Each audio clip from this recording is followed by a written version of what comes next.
The first thing they told me was not to look at Pier 9 for too long. They didn't explain why. They just said it like it was normal, like everyone working night shift at this harbor already knew what happens if you stare too long at empty water. But when I arrived, nothing about this place felt normal.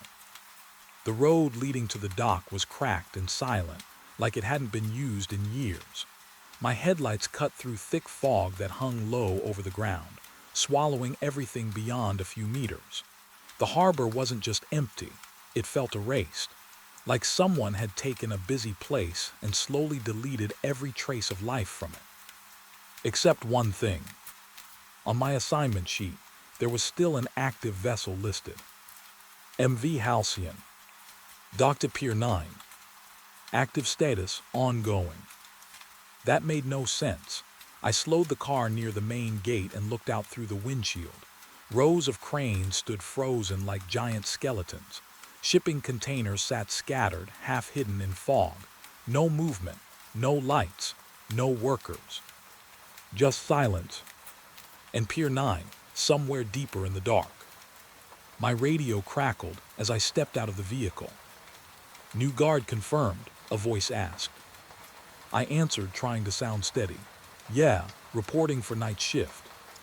There was a pause too long. Then the voice said, "Don't go near Pier 9 unless your logbook tells you to." I looked around even though no one was there. My logbook says there's a ship there. Another pause. This one felt heavier. "That's impossible," the voice said quietly, and then the line went dead. I stared at the radio for a second, waiting for it to come back. It didn't. That was my first real warning. But I still walked in. The security office was worse than the outside. It smelled like damp metal and old salt water, even though the harbor was inland. The lights flickered every few seconds, like the building was forgetting how to stay awake. On the desk, there was a folder already opened. My name written on it in black ink. No handwriting I recognized. Inside was my shift schedule, maps of the dock, and a single page marked in red. Pier 9, do not engage without visual confirmation. Under it was a checklist. Verify ship presence. Confirm hull ID. Do not rely on sonar. Do not trust empty water. That last line made me stop. Do not trust empty water. I didn't even know what that meant, but my eyes kept going back to it. Then I noticed something else. The ship listed in my assignment wasn't just active. It had no arrival record, no docking time, no cargo manifest, just a status present, like it had always been there. I pulled up the harbor monitor system. The screen took a long time to load, glitching between static and black. Then the dock map appeared. Most of the harbor was gray, offline zones decommissioned. But Pier 9 was glowing green. And next to it, a ship icon. MV Halcyon. I zoomed in. The system showed its exact position, aligned perfectly at the dock. But when I looked out the office window toward Pier 9, I saw nothing. Just fog and empty water. I checked the monitor again. Still there. Still docked. I stepped back from the screen without realizing it. "That's not possible," I whispered to myself. A soft knock came from behind me. I turned fast. No one. Just the hallway. But the knock came again. 3 slow taps. From inside the walls this time. I didn't answer it. Instead, I grabbed my flashlight and stepped outside. The fog had thickened. It moved like it was alive, shifting away from my light but never fully disappearing. Every step toward Pier 9 felt like walking deeper into something that didn't want to be seen. The dock stretched endlessly. Metal walkways creaked under my boots even though there was no wind. Then I heard it. Water shifting. Slow, heavy. Like something large had just moved under the surface. I froze. The sound stopped. then started again closer. I pointed my flashlight at the water. Nothing, just black reflection. But my light flickered once, and for a split second I saw it. A shape, huge, long, sitting exactly where Pier 9 should be. A ship, but only for a moment. Then the fog swallowed it again. My breathing got heavier. I checked my radio. Control, I think there's a visibility issue at Pier 9. I might be seeing. Static interrupted me. Then a voice came through. But it wasn't the operator. It was slower, lower. You are already seeing it. I almost dropped the radio. Who is this? I said. No answer. Just faint breathing on the line. I backed away from the edge of the dock, but the walkway under me felt wrong now. Like it was slightly tilted. Like something massive was displacing the water beneath it. I forced myself to walk forward again. Because I needed proof. And because part of me was already afraid of what would happen if I turned back. Pier 9 appeared slowly out of the fog. Not empty. Not anymore. The ship was there. MV Halcyon. Massive cargo vessel, black hull. Lights off but still visible like a shadow that refused to blend into darkness. It was docked perfectly. But I didn't hear it arrive. No engines. No docking alarms. No crew. Just present. I stood at the edge of the platform, staring up at it. Something about it felt wrong in a way my brain couldn't explain. Like the longer I looked, the less certain I became that it was actually physical. Then I noticed the dock numbers. They were fading. The paint on Pier 9 was peeling away in real time, like it was being erased while I watched. I stepped closer, and that's when I saw movement on the ship. A light flickered inside one of the upper windows. Just once, then again, like someone walking past with a flashlight. I raised my radio again. This is Pier 9. There's a vessel here. I can see activity on board. Silence. Then the system responded instead of the operator. Dock entry confirmed. I frowned. No, I'm telling you I can visually see a ship. The voice came back. You are assigned to confirm presence. I looked up again. The light on the ship was gone. Everything was still. Too still. Then I noticed something hanging from the side of the hull. A rope ladder. It wasn't there before. It was swaying slowly, even though there was no wind. My stomach tightened, because I hadn't seen anyone arrive. No crew, no boats, no movement. And yet something on that ship was inviting entry. My flashlight flickered again. And in that flicker, I thought I saw figures standing on the deck. Just silhouettes. Watching me. When the light stabilized, they were gone. I stepped back instinctively. My boot hit something on the dock. I looked down. A clipboard. Dry clean. Like it had just been placed there. I picked it up. It was a dock inspection sheet. Signed with my name. But the timestamp was from 2 hours in the future. My hands went cold. That's when my radio crackled again. This time it wasn't static. It was my own voice. Calm. Too calm. You already checked the ship. I stepped back again. No, I just got here. The voice continued. And you confirmed it. The wind picked up suddenly, but only around Pier 9. The rest of the harbor stayed still. The rope ladder hit the dock with a soft slap. Like something heavier had just let go above. I looked up again. And the ship's door was open now. I hadn't seen it open. I didn't hear it open. But it was open. Darkness inside. Waiting. My radio went dead completely. No static, no signal, nothing. just silence pressing into my ears. And in that silence, I realized something that made my chest tighten so hard I couldn't breathe properly. The harbor behind me was gone.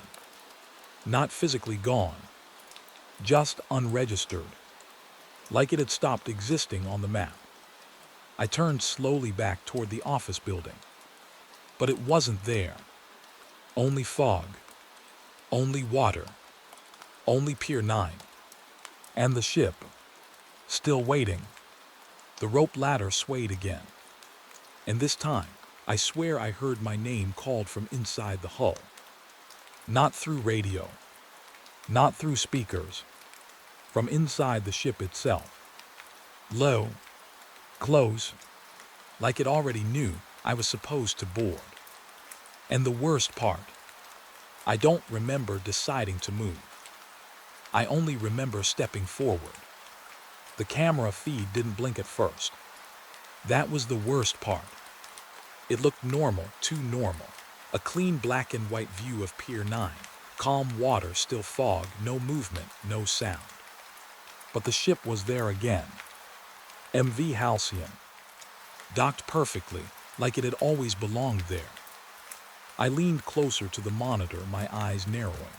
My reflection stared back at me from the glass, pale and tired. I hadn't slept properly since I arrived, but this wasn't fatigue. This felt like something else pressing behind my thoughts. I checked the timestamp on the feed. Live. Real time. I looked out the window beside the control desk. Nothing. Just empty dock, fog swallowing the horizon. No ship, no lights, no shadow of anything massive sitting in the water. But the screen showed it clearly. A full cargo vessel, towering above the dock cranes. "How is that possible?" I whispered. The radio on the desk crackled once, like it was reacting to my voice. No one answered.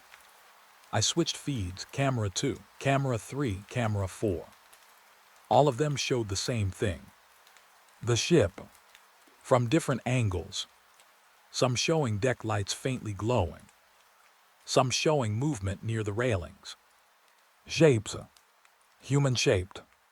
Walking. I froze. Because if the cameras were right, there were people on that ship. But outside, there was nothing. I stood up too fast. The chair scraped the floor behind me. My heart was already picking up speed, but I forced myself to stay logical. Cameras can glitch. Systems can loop. Old harbor tech does weird things. But all at once. All feeds. I grabbed my flashlight and headed outside again. The fog hit me like a wall. Cold. Wet. Thick enough to feel physical. Every step toward Pier 9 felt heavier, like the ground was resisting me. I kept glancing between the dock and the screen, inside my memory. Ship on camera. Empty in real life. Two realities overlapping, refusing to agree. I reached the railing of Pier 9. Still nothing. No vessel. No reflection of one in the water either.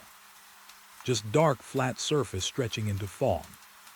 I raised my flashlight slowly across the waterline. Nothing changed. No structure, no hull, no movement.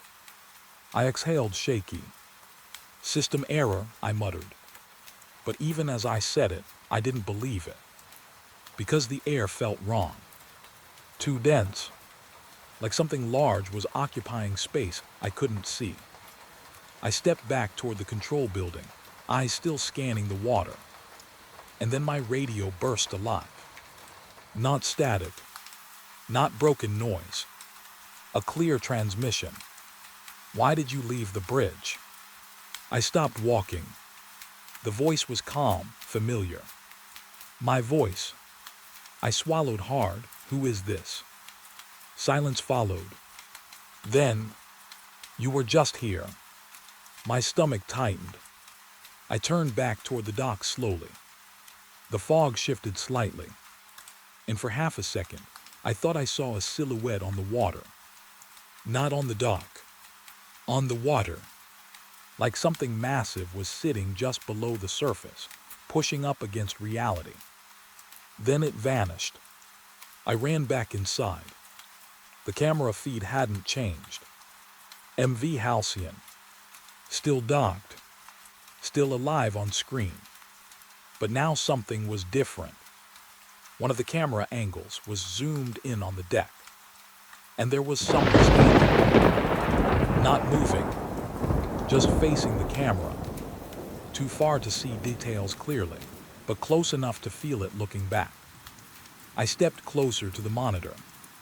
The figure raised its arm slowly, waving at the camera, at me. My throat went dry. "No," I whispered. I switched to another feed. Same figure, same position, different angle, always watching. I leaned back, trying to breathe slower. My mind kept fighting itself. This couldn't be real. It had to be a system loop, a corrupted feed. Old dock surveillance systems were known for glitches. But then I noticed something that killed that thought instantly. The figure's movement didn't lag. It was real time, perfectly synced. I grabbed the log terminal and checked motion alerts. Nothing. No physical detection at Pier 9. No sonar activity. No water displacement. No ship. Only camera confirmation. I stared at the screen again. The figure had turned slightly now, and it was pointing downward. At the dock. At nothing. At empty space. Then the screen flickered once, and for a split second the ship was gone. Just empty water. I blinked, and it returned, like reality itself was skipping frames. My hands were shaking now. I turned off the monitor. The moment the screen went black, the room felt larger, empty, like something had just been removed but not fully gone. The silence pressed harder. I sat down slowly, forcing my breathing under control. Think. There had to be an explanation. Camera feed mismatch, delayed overlay, maybe offshore signal interference. But none of those explained the voice. My voice. I replayed it in my head. "Why did you leave the bridge?" I had never been on a bridge here. I hadn't even gone near Pier 9 except on foot. So why did it sound like I already had? A knock came from the hallway. 3 slow taps. I froze instantly. The same pattern as before. I didn't move. The knock came again. Closer this time. Not on a door. On the wall. Inside the building.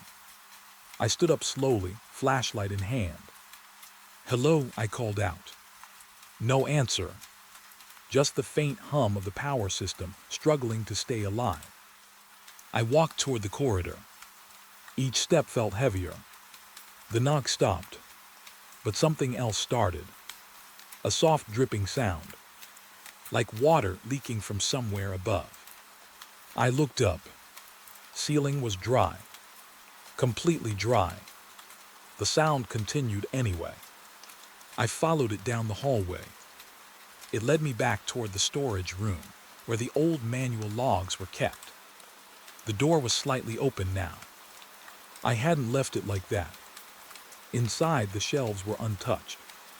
But one thing was different. A radio monitor that wasn't there before. Small old analog. It was turned on, and it was playing something. Not static, not broadcast noise. A recording. Dock footage audio. I stepped closer slowly. Through the speaker, I heard waves. Then footsteps on metal. Then a voice giving instructions. Pier 9, visual confirmation required. My breath caught. That was my shift briefing voice. But older. Distorted. Then another sound came through. A ship horn. Long. Deep. Too close. I turned around instinctively. And for a second, I swear I saw it through the window behind me. The ship, MV Halcyon, right outside, docked, real, massive, no fog hiding it anymore. Just there. But when I rushed to the window, nothing. Empty dock again. The radio clicked once. Then the recording changed. A new line played, and it made my blood run cold. It is already inside the system. I stepped back from the window, slowly, carefully, because I suddenly understood something I didn't want to understand. The ship wasn't just appearing on cameras. It wasn't just sitting in the water. It was being interpreted by everything, by the system, by the logs, by the recordings, and maybe by me. The radio turned off by itself. The hallway lights flickered once, and when they stabilized, I saw something on the control room monitor again. I hadn't turned it back on, but it was on, and the ship was back, closer this time, zoomed in. The figure on the deck was gone. Now the camera showed only the empty railing. But the feed wasn't empty anymore. Something was wrong with the perspective. Like the camera wasn't looking at the ship. Like it was looking from inside it. And then the screen displayed a new alert. Dock integration complete. I stepped forward slowly. My reflection appeared faintly in the monitor glass. But behind my reflection, there was a second silhouette, standing slightly off behind me, closer than it should have been. I didn't turn around, because I already knew. Whatever was on Pier 9 was no longer just out there. The motion alarm didn't go off like a normal warning. It didn't beep. It screamed. A sharp, broken sound that cut through the entire control room like metal snapping under pressure. I almost dropped my flashlight. On the screen, the container yard lit up in red zones, one after another, rows of motion triggers activating at the same time. But there was nothing moving outside. I checked the live camera feed instantly. Empty yard. Still containers. No wind, no workers, no animals. Just steel and fog. Then the system updated again. More alerts. More movement. Inside the containers. I leaned closer to the monitor. Impossible, I whispered. Because every single container was sealed. I had checked the logs myself earlier. Locked units. Verified cargo. No openings. No breaches. And yet the system showed movement patterns inside them. Like people walking. Inside metal walls. I opened the audio feed. At first, nothing. Then faint noise came through. Dragging sounds. Slow, heavy. Like something shifting weight in tight space. I froze. Because it wasn't random. It had rhythm. Like footsteps. I switched to camera 6. Zoomed into the red zone. Nothing outside. But the sensor readings kept rising. More movement. More bodies. The system now showed at least 12 active heat signatures. All inside sealed containers. I grabbed the logbook and checked physical inspection records. Last check 6 hours ago. All containers confirmed locked. No anomalies. No damage. So what was moving inside them now? A cold thought hit me. I walked outside again. The fog had thickened even more, pressing low against the ground like something trying to stay hidden.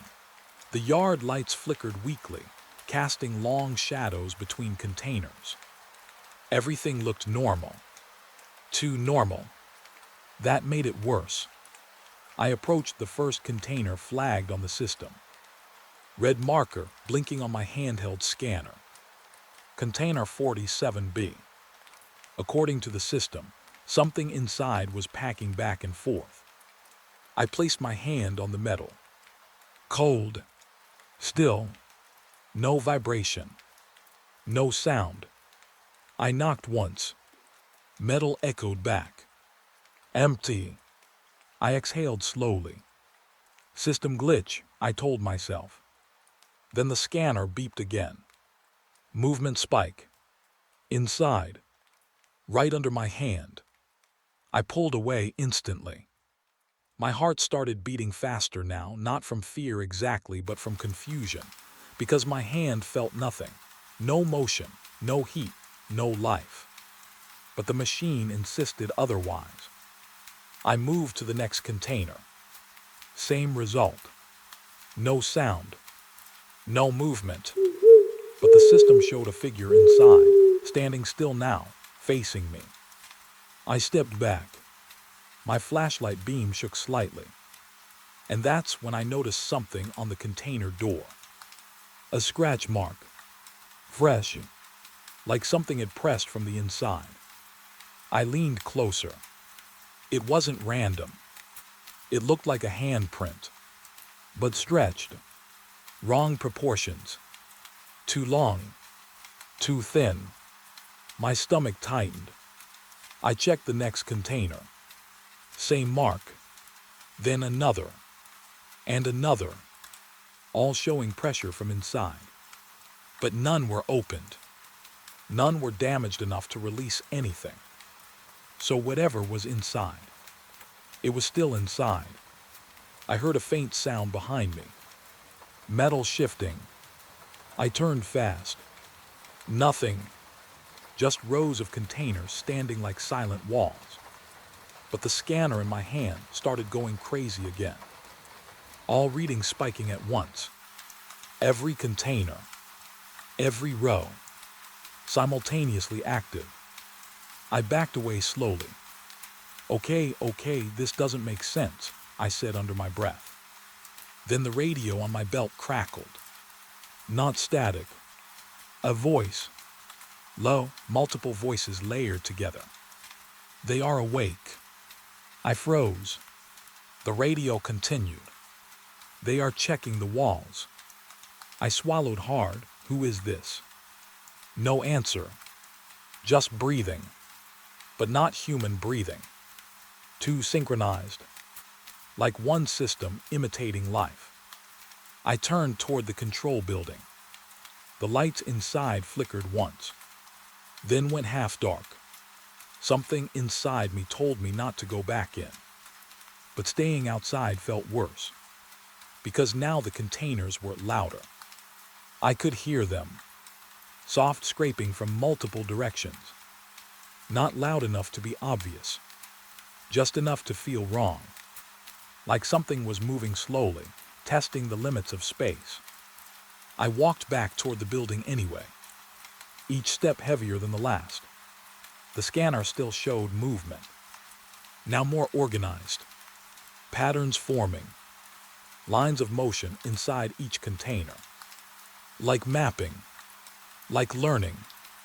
I reached the door. It was slightly open. I hadn't left it like that.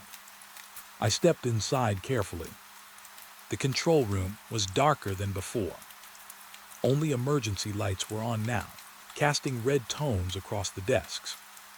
And the monitors, they were all active again, even though I hadn't turned them back on. On every screen, the same view appeared. Container yard. But now something had changed. The camera angle was slightly lower, closer to the ground, like the system wasn't watching from above anymore. It was watching from inside the yard, from something standing among the containers. I walked closer, and then I saw it. On screen, a figure standing between two containers, not moving, just facing the camera. I felt my throat tighten, because I knew this wasn't a glitch anymore. The figure slowly raised its hand and pointed, not at the camera, at me, behind me. I turned instantly. Nothing there, but the monitor flickered, and the figure was gone, replaced by text. Simple, direct. We are not inside the containers. My breath stopped for a second. I stared at the screen. What does that mean? I whispered. The system responded. Not through audio, through text. We are the containers. I stepped back slowly. The room felt smaller now, like the walls had shifted slightly inward. I looked at the logs. Every container reading changed at the same time, no longer showing movement inside. Now showing structure active. My hands went cold. Structure active. Not life. Not people. Structure. I turned toward the window. Outside, the yard was still visible. Silent. Fog moving slowly between containers. But now I noticed something I hadn't seen before. The containers weren't aligned perfectly. They were slightly shifted. Angles wrong. Distances inconsistent. Like the entire yard layout was adjusting itself when I wasn't looking directly. I blinked once, and one container was closer than before. I didn't remember it moving. I checked the scanner again. All readings now showed the same thing. No individual movement. Just one single mass. Spreading. I stepped back from the window, and the reflection in the glass didn't match me. For a moment, there was someone standing behind my reflection, closer than I was, breathing slowly. I didn't turn, because I already knew what I would see. The radio on the desk clicked one last time. A final message came through. Calm. Too calm. Inspection complete. I shook my head. I didn't complete anything. The voice answered immediately. You did. Silence followed. Then the system logs updated again. A new entry appeared at the top of the list. Logged unlisted crew confirmed. I stared at it. My name wasn't there, but the timestamp was current, and the location field showed something impossible. Pier 9 internal deck access. I had never been on a ship deck. Not yet, but the system thought I had. The lights in the control room flickered again, and when they stabilized, the monitors no longer showed the yard. They showed metal walls, close, surrounding, like I was already inside something sealed shut. And somewhere in that tight silence, something moved closer to the screen from the other side. The first call didn't sound like a call. It sounded like something breathing through metal. Low, wet, broken. It came through my radio at exactly 02:14 a.m. No warning, no static buildup, just sudden presence. Can anyone hear? I froze before it even finished, because I knew that voice. Or at least, I knew what it was supposed to be. The MV Halcyon, a ship that wasn't supposed to exist in any active registry, and definitely not a ship that had already sunk 3 years ago. I slowly lifted the radio closer to my ear. The water outside the control room was completely still. No wind, no waves, just black silence pressed against the docks. But the voice continued. Mayday, mayday, we are still. Then it cut. Not like a signal lost. Like something stopped it mid-breath. I looked at the monitor instantly. The harbor feed was normal. Empty Pier 9. No ship. No movement.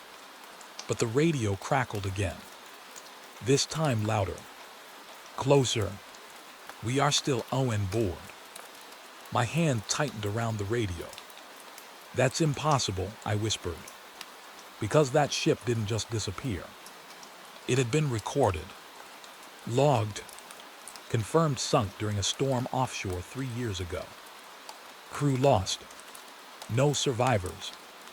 I knew that because I had read the report earlier that night. And now it was calling me from the water. The radio clicked again. A different voice joined. This one was softer, more human. Don't turn off the system. I stood up slowly. What system? I said out loud. No answer came through. Only breathing. Multiple breaths now. Layered, like people standing too close to a single microphone. I stepped toward the window. Outside, Pier 9 was still empty. But the reflection in the glass wasn't matching reality again. Behind me, the control room looked darker than it should have. Longer, like it had more space than before. The radio suddenly spiked again. The water, REMBRS. That line hit something in me, because I realized something small but wrong. The harbor water wasn't moving like water anymore. It was too still, too flat, like glass pretending to be liquid. Then another transmission came through. Same voice, same tone, but closer. We never left the dock. I turned around fast. Nothing there, but the lights flickered once. And for a second, I saw footprints on the wet floor. Not mine, leading from the door, toward the hallway, then gone. I stepped back slowly. Okay, this is just interference, I muttered. But my voice didn't feel real anymore. The radio erupted again. This time, not a single call. A full loop of overlapping voices. Mayday. Still aboard. We sank. Don't look at the water. It's already looking back. I dropped the radio onto the desk. It kept playing without touching it. I backed away. My chest felt tight now, because the voices weren't random. They were coordinated, like replayed memory fragments trying to form a message. Then suddenly, silence. Complete. The kind that feels heavier than sound. I waited. Nothing came through. Just the hum of the old building. Then the monitor blinked once, and a new feed opened by itself. Not camera footage. Audio waveform display. It showed a pattern. Repeating. Identical spikes. Like a distress call trapped in a loop. But the timestamp. It was from 3 years ago. The day the ship sank. I leaned closer. No, this can't be live, I said. But then the waveform shifted. And updated. In real time. My breath stopped. It wasn't old recording. It was now. Something was transmitting from that moment into this one. I grabbed the radio again. This is control station. Identify source, I said firmly. A pause. Then, you already know us. I felt my stomach drop slightly. The voice was no longer distant. It was calm, almost familiar, like a coworker talking from the next room. I stepped toward the window again, and this time I noticed something new. The water wasn't empty anymore. Not visually, not physically, but something was changing under it. Shapes, dark outlines, long and slow, moving beneath the surface. Not rising, not sinking, just drifting in place. I pressed my face closer to the glass, and the radio whispered behind me, "Don't stare too long." I turned instantly. Nothing, but the monitor flickered again, and the distress call restarted. But now it was different. It wasn't a call anymore. It was a conversation. "Control, do you read us?" I hesitated. My mouth felt dry. Yes, I finally said. A pause. Then, you are closer than before. I stepped back. Closer to what? No answer. Instead, the monitor switched feeds again, this time showing underwater camera footage. But I never installed underwater cameras. The screen showed the harbor floor. Dark, deep, silent. And then, a ship outline, lying sideways under the water. MV Halcyon. Rotting. Still intact. Still there. My heart started pounding faster. Because this was impossible. If it was underwater, I should have seen it earlier. But the water outside had never shown anything. I looked out the window again. Nothing visible. Then back at the screen. Still there. The radio crackled softly. We are not sinking anymore. I froze. What does that mean? I whispered. The voice replied immediately. We already sank. A long pause followed. Then another voice joined. Different tone. More distorted. We are repeating the moment. My hands tightened. Repeating what moment? The monitor flickered violently. And for a split second, I saw something inside the underwater feed move. A figure walking inside the ship corridor.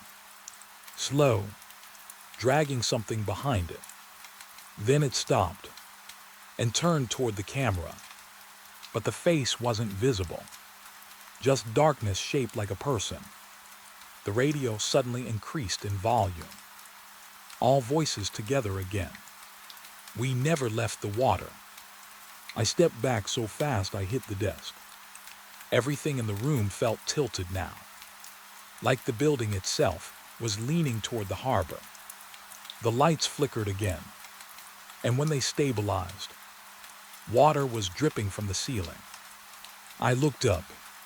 The ceiling was dry, but the sound was real. Drip, drip, drip. I moved backward slowly. The radio voice returned. Calmer again, almost gentle. You are already inside the broadcast. I shook my head. No, I'm in the control room. A soft pause. Then, no. A new sound came through the radio.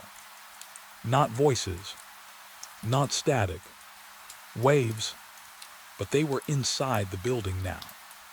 Not outside. Inside the speaker. Inside the walls. The monitor displayed one final update. Distress signal origin, unknown location. Then it changed. Origin, all SURFACES touching water. I stepped away from everything because I finally understood the shape of the problem. The ship wasn't sending calls from the water. The water itself was sending the ship back.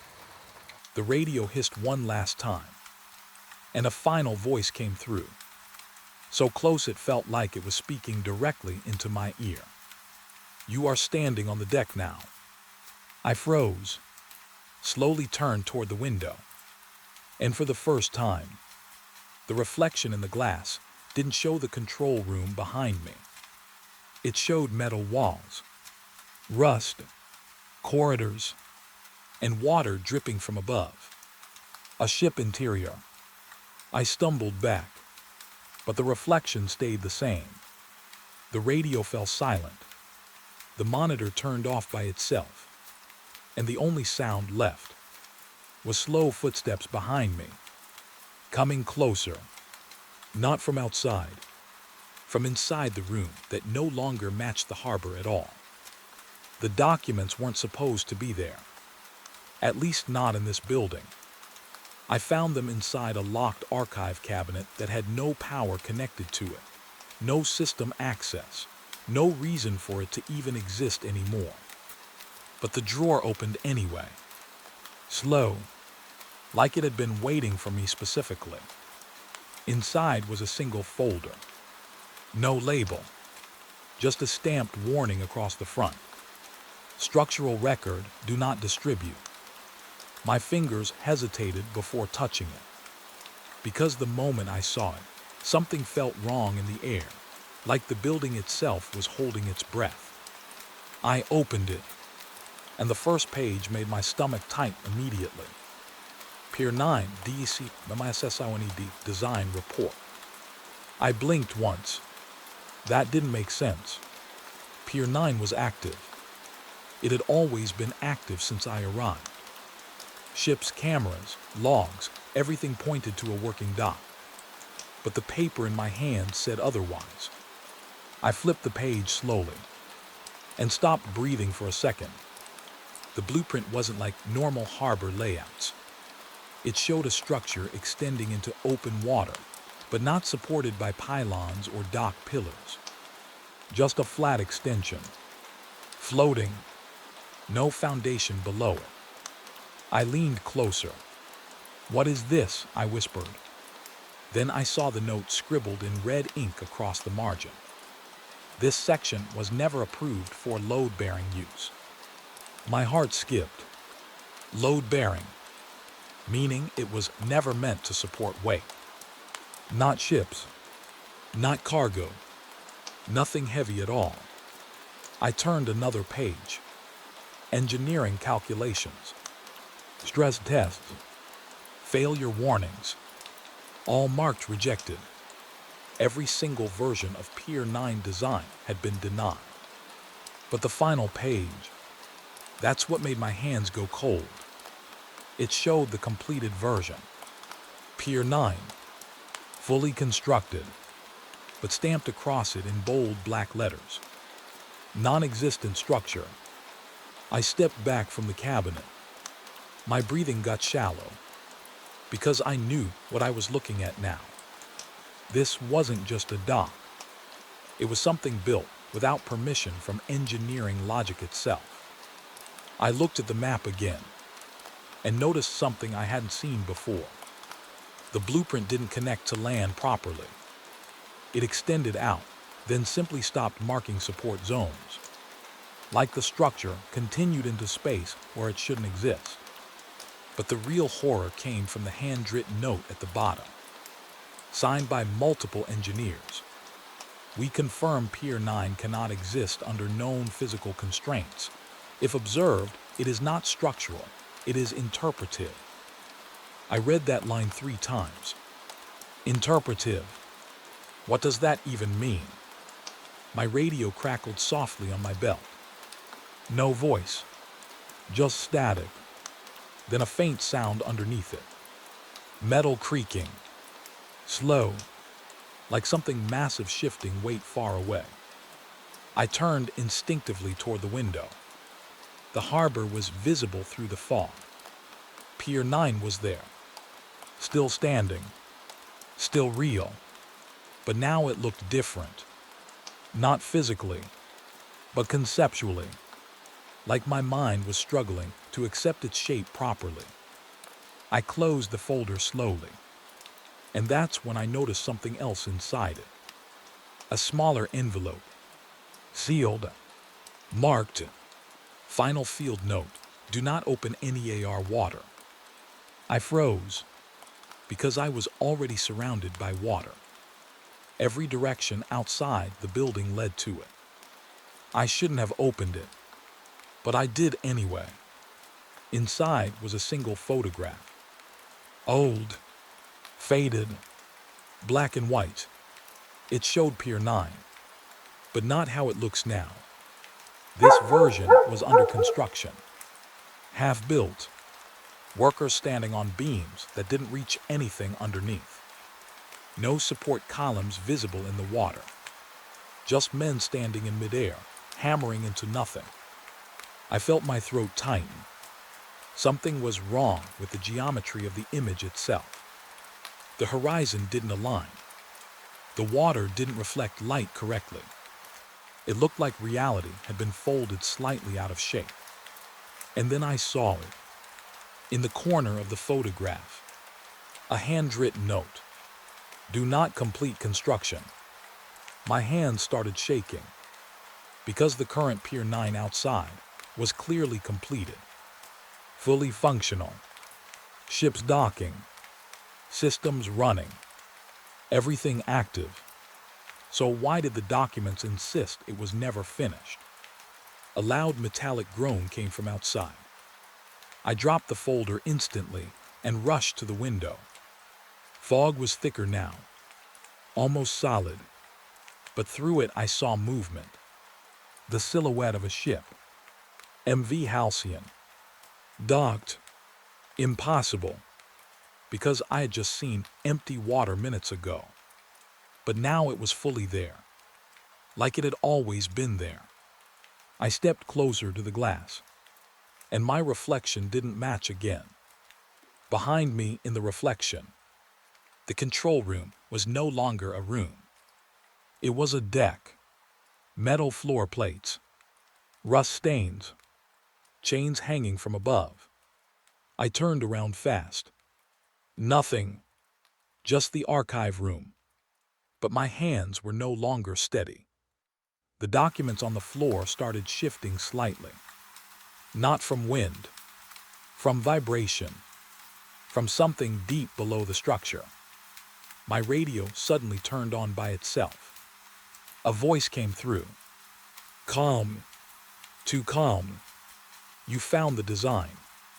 I didn't answer, because I didn't recognize the voice anymore. It sounded like multiple people speaking in perfect sync.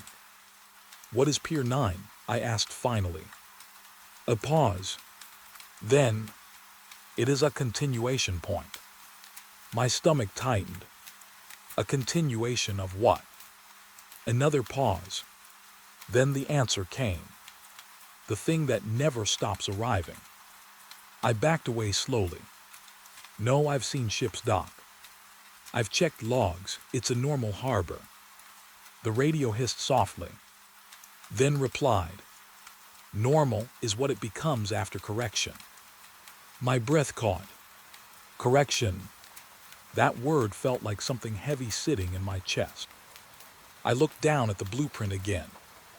The words non-existent structure seemed darker now, like they were wet, like ink bleeding upward through the paper. Then I noticed something new. The blueprint was changing. Slowly, lines shifting, adding depth where there was none before, as if the paper was rewriting itself in real time. I dropped it immediately, but the moment it hit the floor, the lights in the building flickered. Once, twice, and stayed dim. I rushed toward the exit, but the hallway outside wasn't the same anymore. It felt longer. Wrong angles. Doors that weren't there before. I walked anyway. Fast now. Breathing harder. My radio kept whispering faintly. You are still inside the approved design. I stopped. What does that mean? I shouted. No answer. Just static again. Then, a new sound. Water. Dripping. From above. I looked up. Ceiling was dry. But the sound continued. Closer now. Like it was coming from inside the structure itself. I forced myself forward. Toward the main exit. But when I reached the door, it wasn't a door anymore. It was a bulkhead. Heavy metal. Sealed. Like I was already inside a ship. My heart started racing. No, I was just in the control building. I turned around fast. And froze. The archive room was gone. Behind me was a long corridor. Dim lights. Metal walls. Rust. Exactly like the reflection I had seen earlier. The ship interior. MV Halcyon. But I had never boarded it. At least, I didn't remember doing it. My radio crackled one last time. The voice returned. Closer than before. Almost inside my head. Pier 9 was never built for ships. I stepped backward slowly. Because now, I understood the line from the documents. Interpretive structure. Non-existent design. Continuation point. This wasn't a dock. It was a place where reality kept adjusting itself to accept something that shouldn't exist. A loud metallic slam echoed somewhere ahead, deep inside the corridor, like a door ceiling shut somewhere far away. Then footsteps, slow, approaching, and the worst part, they weren't coming from ahead. They were coming from behind me too. It wasn't on the dock when I did my first patrol. I know that for a fact, because I walked that exact row twice. Slow, careful, checking seals, checking locks, checking every container number like I always do. Nothing unusual, just silence and steel. Then I turned around for maybe 10 minutes to check the north gate camera feed. And when I came back, it was there, a single container, sitting between two registered units like it had always belonged there. No truck tracks, no crane movement marks, no loading records, just present. I stopped walking before I even realized I stopped. My flashlight stayed fixed on it, and the first thing that felt wrong wasn't the container itself. It was the absence of data around it. Every other container had a clean ID plate, faded paint numbers, barcode tags. This one didn't. Just blank steel, like someone had erased its identity. I radioed in immediately. Control, I've got an unmarked unit at row C7. Need confirmation. It's not in the manifest. A pause, then static. Then the operator's voice came back, slower than usual. Repeat location. I looked at it again. Still there. Still wrong. Row C7, between 44B and 45A, no ID. No code, nothing. Another pause. Longer this time. Then, there is no unit assigned there. I frowned. I'm looking at it right now. Silence. Then the operator said something that made my grip tighten. Then log it manually. That wasn't normal procedure. If something wasn't in the system, it usually triggered an emergency scan, not manual logging. But I was alone on night shift, and the container wasn't moving. So I walked closer. Every step toward it felt like walking into a dead zone. No sound from the yard behind me. Even the wind felt muted, like the air had been wrapped in cloth. I stopped a few feet away, shined my flashlight directly at the surface. It was clean, too clean. No rust patches, no scratches, no dents from transport. Just flat metal, reflecting my light like a dull mirror.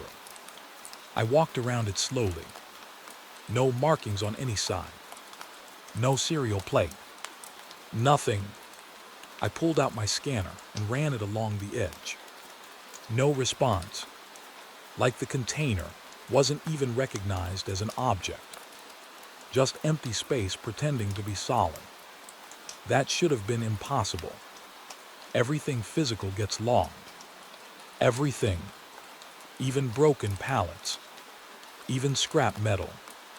But this was invisible to the system. I knocked once. Metal sound echoed normally. That part was real. I checked the seal on the door. It wasn't locked. It didn't even have a locking mechanism. Just a plain handle. That's when I noticed something small. A thin line of condensation running down the side.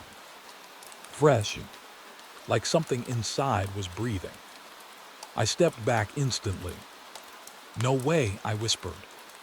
My radio crackled again. But this time, no voice came through. Just a tone. Sharp. Then a system alert on my handheld scanner. Unregistered object DATCTD. I stared at it. Finally, Something acknowledged it, but the next line made my stomach tighten. Origin unknown port. Unknown port. Not missing. Not unrecorded. Unknown. I looked up at the container again, and for a second, I felt like it was slightly closer. I blinked. No. Same position. But my brain couldn't settle on its shape properly anymore. Like the longer I looked, the more it refused to stay still in my mind. I stepped toward the door handle slowly, then stopped, because I heard something. Inside. Not loud. Not banging. Just movement. Soft shifting. Like something adjusting its position in a tight space. I froze. My first instinct was to leave it alone. Seal the area. Call it in. But something about it felt personal now. Like it had been waiting for me specifically to notice it. I pressed my hand lightly against the metal. Cold. Then, a vibration. Not strong. Just a single pulse. From inside. I pulled my hand back immediately. My breathing got heavier. Okay, no, I said to myself. No, no, no. I stepped back a few meters, and then the scanner beeped again. This time faster. Multiple alerts. I looked down. The screen was filling with errors. Not just for the container, but for surrounding units too. All of them suddenly showing corrupted data. Like the system was struggling to process what it was seeing. I looked up again, and my stomach dropped. The container wasn't alone anymore. Not physically, but around it, the lighting had changed slightly. The shadows between nearby containers were deeper, longer, like something was stretching them outward. I turned my flashlight toward the far end of the row. Nothing, but I felt it anyway. A pressure shift, like the yard itself had subtly rebalanced. My radio finally came alive again, but the voice wasn't the operator. It was distorted, layered. You are early. I froze. Who is this? I asked. No answer. Just breathing again. That same synchronized breathing I heard before. I backed away slowly from the container. And that's when I noticed something worse. My footsteps weren't echoing correctly anymore. One step sounded delayed, like something else was repeating it a fraction of a second later. I stopped walking completely. The echo stopped too. For a second, everything went still. Then the container made a sound. Not loud, just a soft metallic click, like a latch being tested from the inside. I turned my flashlight back instantly. The handle had shifted slightly. Not opened, just angled differently. I hadn't touched it.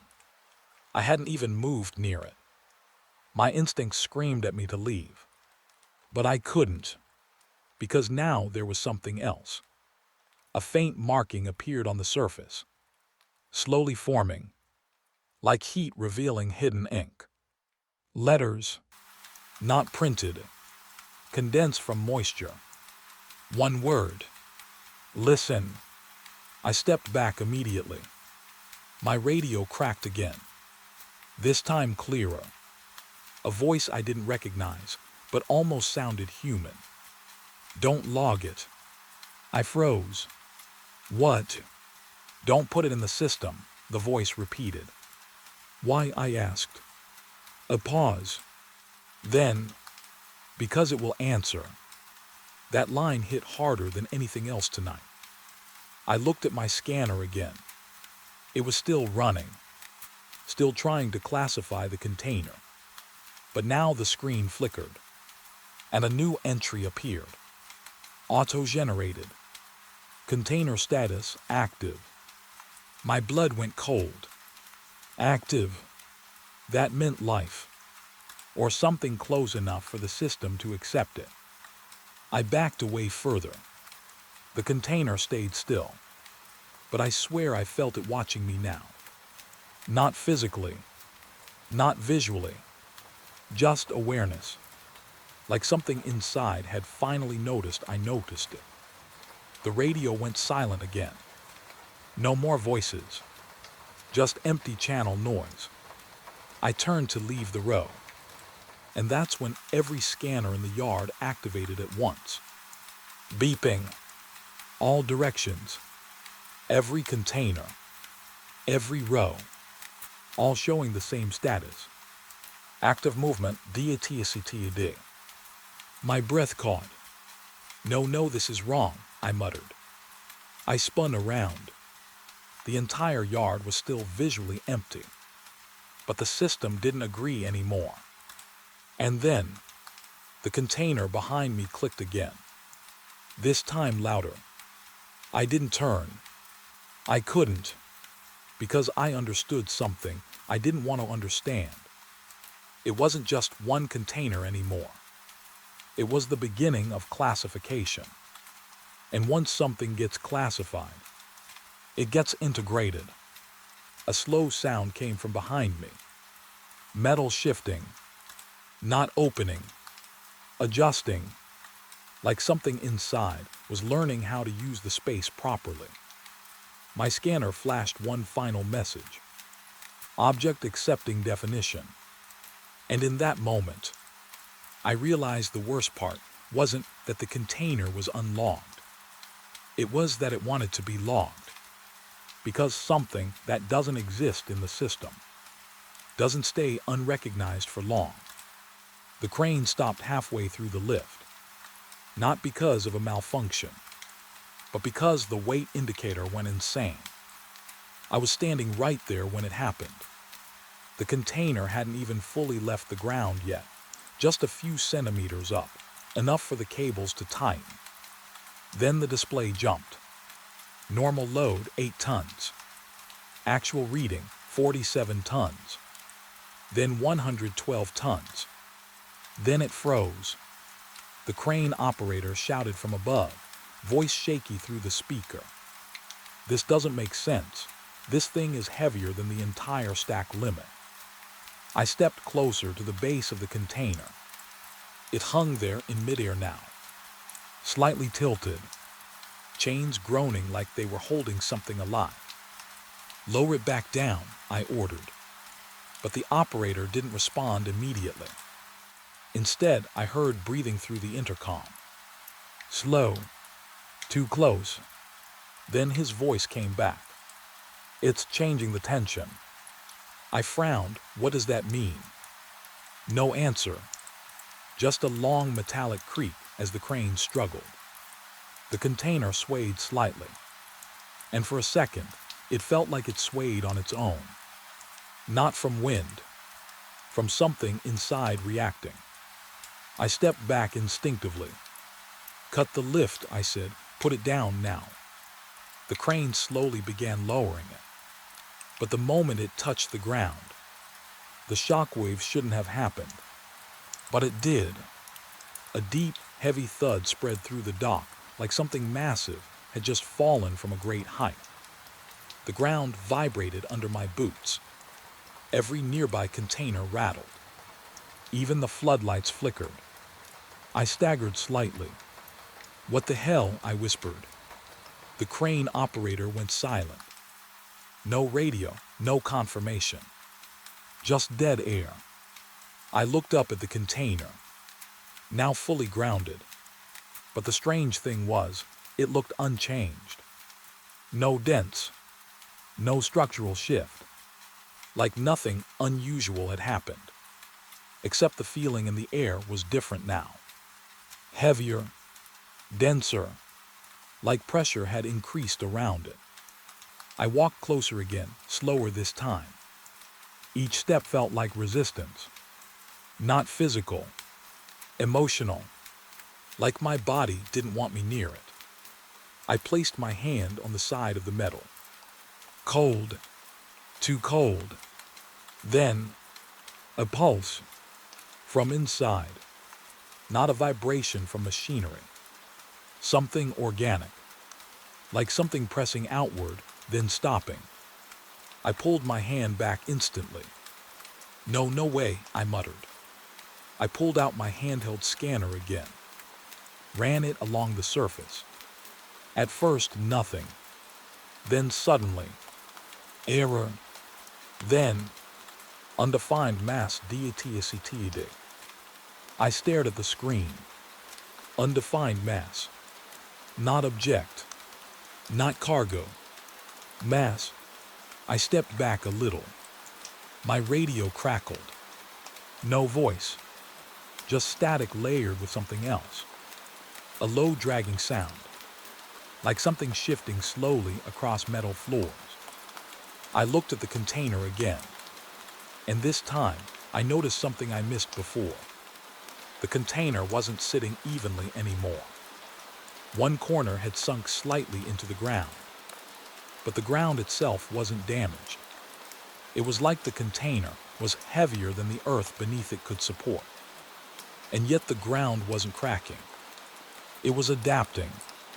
I swallowed hard. This is impossible, I said quietly. The scanner beeped again. New reading. Weight increase continuous. I frowned.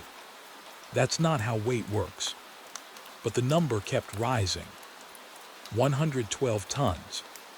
130 tons. 170 tons. I backed away slowly. Stop calculating, I whispered. But the scanner didn't stop. Then something worse happened. The container shifted. Not violently, just slightly, like something inside had adjusted its position. A soft scraping sound came from within. I froze. Then another shift. This time opposite direction, like it was balancing itself. I turned toward the crane operator's booth. Did you see that? I called out. No response. I climbed the small ladder to the control platform. Empty. No operator. Just the seat swaying slightly. The headset still hanging. Warm, like someone had just been there seconds ago. I stepped back down fast. My breathing got uneven. Okay, this is not normal, I muttered. The radio suddenly turned on by itself. A voice came through. Calm. Too calm. It is adjusting to local gravity. I froze. Who is this? I asked. No answer. Just that same slow breathing again. I looked around the yard. Everything felt slightly tilted now. Not visually obvious, but my balance kept shifting. Like gravity itself was inconsistent. The container made another sound. A deep metallic groan. Then, it lifted again. Not by the crane. Not by any machine. Just slightly. Floating a few centimeters off the ground. I stepped back instantly. No, I whispered. The scanner started screaming now. Multiple alerts. Weight unstable. Gravity anomaly, DATSCTD. Object not following physical parameters. I dropped the scanner. It kept beeping on the ground. The container hovered there now. Completely still. But the air around it felt wrong. Distorted. Like heat above asphalt. Then the radio spoke again. This is not cargo. I backed away further. Then what is it? A pause. Then, a reference point. I frowned. What does that even mean? No answer. Instead, the container slowly rotated. Just slightly, like it was turning toward something unseen. And when it stopped, the side panel began to flex. Not break. Flex. Like metal was becoming soft for a second. A faint outline appeared on the surface. Not scratches. Not marks, shapes, like something pushing from inside trying to define itself. My throat tightened. I stepped closer without realizing it, then stopped because I heard something. A voice inside the container. Not through radio, not through speakers, directly from the metal. Very faint. It is lighter here. I froze. The voice continued. We can move here. My entire body went cold. I stepped back instantly. Who is inside that? I shouted. Silence. Then, a sudden heavy drop. The container slammed back into the ground. The impact shook the entire dock again. Floodlights flickered. One of them went out completely. And in that brief darkness, I swear I saw a handprint form on the container surface. From inside, pressing outward, slow, stretching, then disappearing as the light came back. I stumbled backward. My radio crackled again. The operator's voice returned, but it sounded distant now, like underwater. Do not classify it further. I shook my head. It's already classified itself, I said. Silence. Then the voice replied softly. Then it will find the system. I looked at the container again. It was still. Too still. But I could feel it now. Not hearing. Not seeing. Feeling. Like something inside was no longer reacting randomly. It was observing. Learning. The scanner on the ground finally stopped beeping. One final message appeared before shutting off completely. Object has stabilized into local reality model. I stepped back slowly. What does that mean? I whispered. But I already knew I didn't want the answer. The container didn't move anymore. Didn't make a sound. But the air around it had changed permanently now. Like something had anchored itself into this place. And I realized something worse. The weight hadn't increased. It had just stopped pretending to be measurable. Behind me, somewhere far in the yard, another crane activated. Slowly, without command. And I understood I was no longer dealing with one container. I was dealing with what it was becoming. And it had just learned how gravity works here. The first footsteps showed up on the screen before I heard anything in real life. That was the part that broke my focus, because there shouldn't have been anything to see. I was inside the control room, watching live feed from Container 47 be the same unregistered unit from earlier, the one that shouldn't exist in the system. Everything looked normal at first. Static yard, fog drifting between rows, silent containers lined up like sleeping metal blocks. Then the motion overlay flickered, and a circle appeared around the container. Slow movement detection. Inside, I leaned forward. No, I whispered. The system drew another line. Then another. Circular path. Clockwise. Around the inside perimeter of the container. I zoomed in on the camera feed instantly. Nothing outside had changed. The container still looked sealed. Door shut. No vibration. No visible damage. But the tracking system insisted something was moving inside it. Walking. In a loop. I felt my throat tighten. Impossible, I muttered. I switched camera angles. Same result. Every feed showed the same container. Still, silent, but the movement indicator kept circling. Step, step, step. Perfect rhythm, like someone packing inside a small room. But there was no room. No access point. No breach. I stood up so fast my chair scraped back. The sound felt too loud in the quiet room. I grabbed my flashlight and radio. "This is Control," I said into the mic. "I'm getting false internal motion readings again at container 47B, confirmed visual." No answer, only a soft static hum. Then, a faint sound came through the speaker. Not the operator, not interference. Footsteps. Slow, metallic. I froze, because the sound wasn't coming from the radio. It was coming through it, like the container was speaking through the system. I looked at the screen again. The motion path had changed. Now it wasn't just circling. It was stopping, facing the camera, then circling again, like something inside had noticed it was being watched. My chest tightened. I grabbed the log terminal and pulled up physical inspection records. Seal check complete. Door integrity intact. No internal access possible. All green. All normal. But the camera said otherwise. I stepped outside immediately.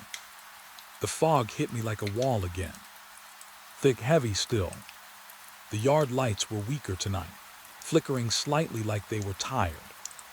I walked toward container 47B fast now. Too fast, because something about watching movement that shouldn't exist makes silence feel dangerous. Every step closer made the air feel tighter, like pressure building. When I reached the container row, I stopped and listened. Nothing. No wind. No insects. Just the low hum of distant machinery. Then, a sound. Very faint. Metal tapping. Inside the container. I stepped closer slowly. Flashlight shaking slightly in my hand now. The container looked exactly the same. Unmarked. Blank. Sealed. But the sound continued. Tap. Tap. Pause. Tap. I placed my hand near the surface without touching it. The metal felt colder than before. Not just temperature. Depth. Like it was absorbing heat instead of holding it. The tapping stopped. Instantly, I pulled my hand back. Silence returned. Too clean. Too sudden. Then, from inside the container, a scrape. Long. Slow. Like something dragging itself along the interior wall. I stepped back immediately. "No, no, no," I whispered. My radio crackled. A voice came through. Low. Layered. "You are close." I spun around. No one there. Just rows of containers stretching into fog. "Who is this?" I shouted. No response. Only breathing again. Synchronized. Multiple breaths overlapping into one sound. I turned back to container 47B. And that's when I saw it. A shadow, moving behind the surface. Not visible through a gap. Not through cracks. Through the metal itself. Like the container wasn't blocking it anymore. Just dimming it. The shadow moved in a slow circle. Then stopped. Facing me. I stepped back instinctively. My boot hit something small on the ground. I looked down. A scratch mark. Fresh. Curved. Like a path. A walking path. I looked up again. And the motion system on my handheld scanner activated by itself. Even though I wasn't holding it. It lay on the ground, screen glowing. New alert. Internal path confirmed. My breath stopped. Internal path. That meant structure. That meant space. Inside something sealed. I backed away slowly. The container made another sound. This time louder. A full step. Metal echoed. From inside. Step. Pause. Step. Like someone adjusting to walking in a confined space. I shook my head. This is not possible, I muttered. The scanner beeped again, then displayed something new. A diagram. The container interior. Mapped. It showed a narrow corridor. Inside a structure that didn't exist physically. And inside that corridor, a moving point. Circling. The same pattern. The same path. I felt my stomach drop. Because the system wasn't just detecting movement anymore. It was modeling it. I stepped back further, and then the radio exploded with sound. Not static, not broken noise. Footsteps, louder now, right inside the channel, like someone walking directly beside the microphone. Then a voice came through, clearer than before. Calm, almost curious. Why are you watching us from outside? I froze. My mouth went dry. Who are you? I whispered. A pause. Then, we are learning the edges. My grip tightened. Edges of what? No answer.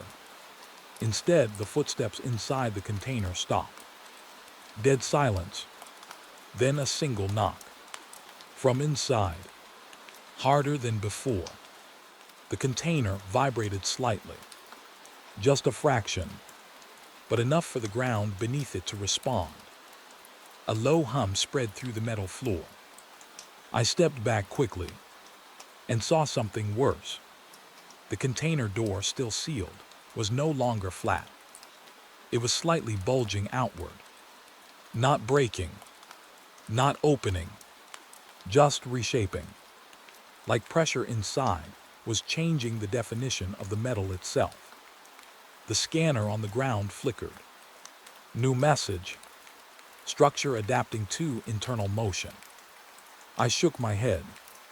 No structure adapts like that. But the container did. Another bulge. Another shift. The surface flexing in places it should not flex. Then the voice came again through the radio. Closer. You have a small world out here. I looked around instinctively. Fog. Steel. Empty yard. Then back at the container. The voice continued. We are mapping it. My chest tightened. Mapping what? A pause.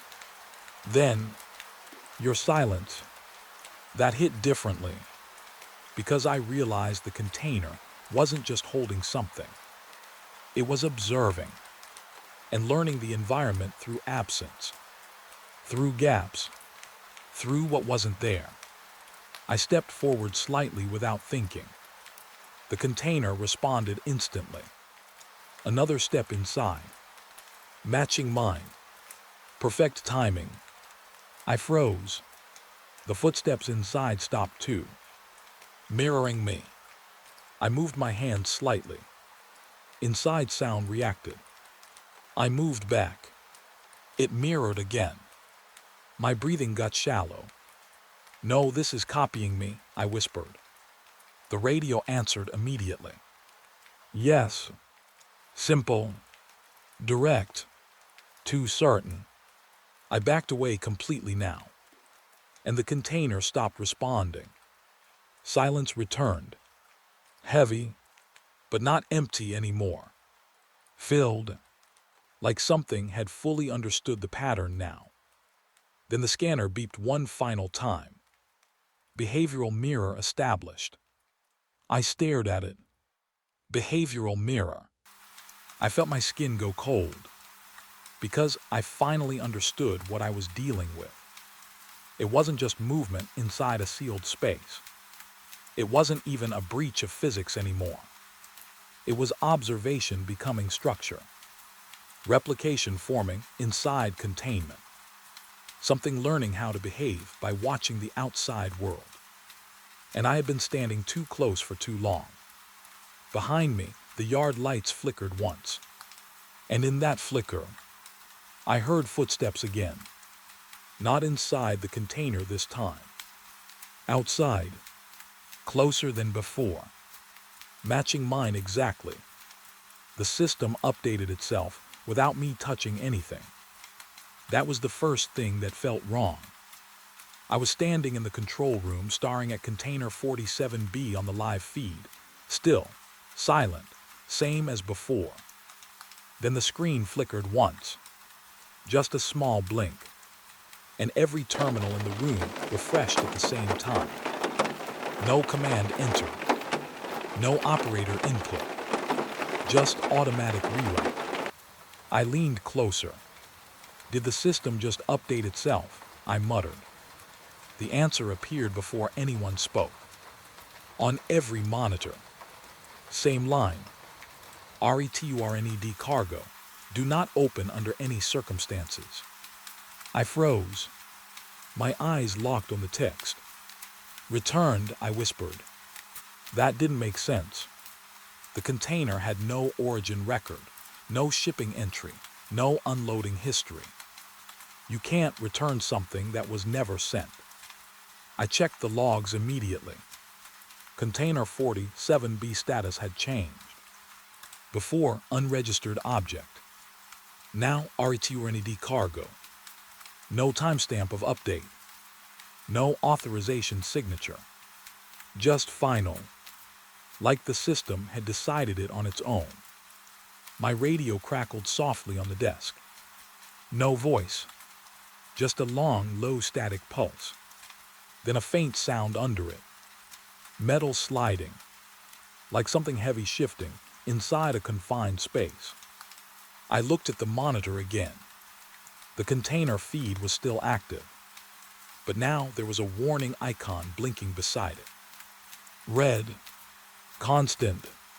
Do not open. I felt my throat tighten. This is not protocol, I said quietly. But the system didn't care. It kept reinforcing the message. Every terminal in the room now displayed the same warning. Even the backup screen. Even the offline unit. All synced. All identical. I grabbed the log terminal and tried to override it. No record of return shipment, I typed. System response came instantly. Return process not logged in time order. I frowned. What does that mean? Then another line appeared. Cargo self-identified as RETURNED. My fingers stopped moving. I read it again. Self-identified. That's not possible, I whispered.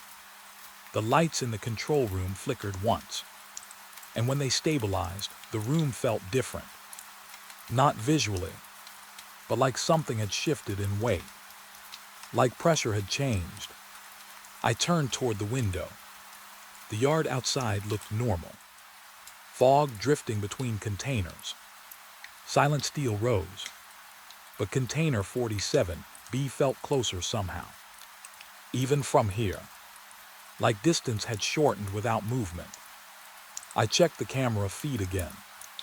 The container hadn't moved. But the warning text kept pulsing now. Do not open. Do not open.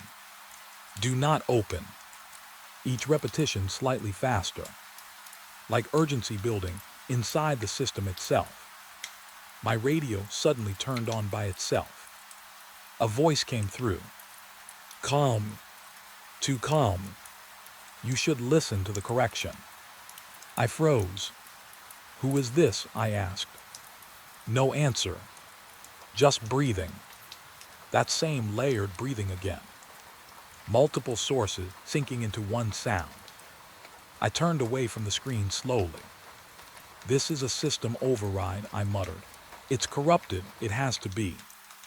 But even as I said it, I didn't believe it. Because systems don't rewrite themselves with warnings. They crash. They fail. They don't warn. I stepped outside again. The fog was heavier now. thicker than before. It clung to the ground like it didn't want to rise. Every light in the yard looked dimmer, like the world had lost contrast. I walked toward container 47B, but halfway there I stopped, because I noticed something new.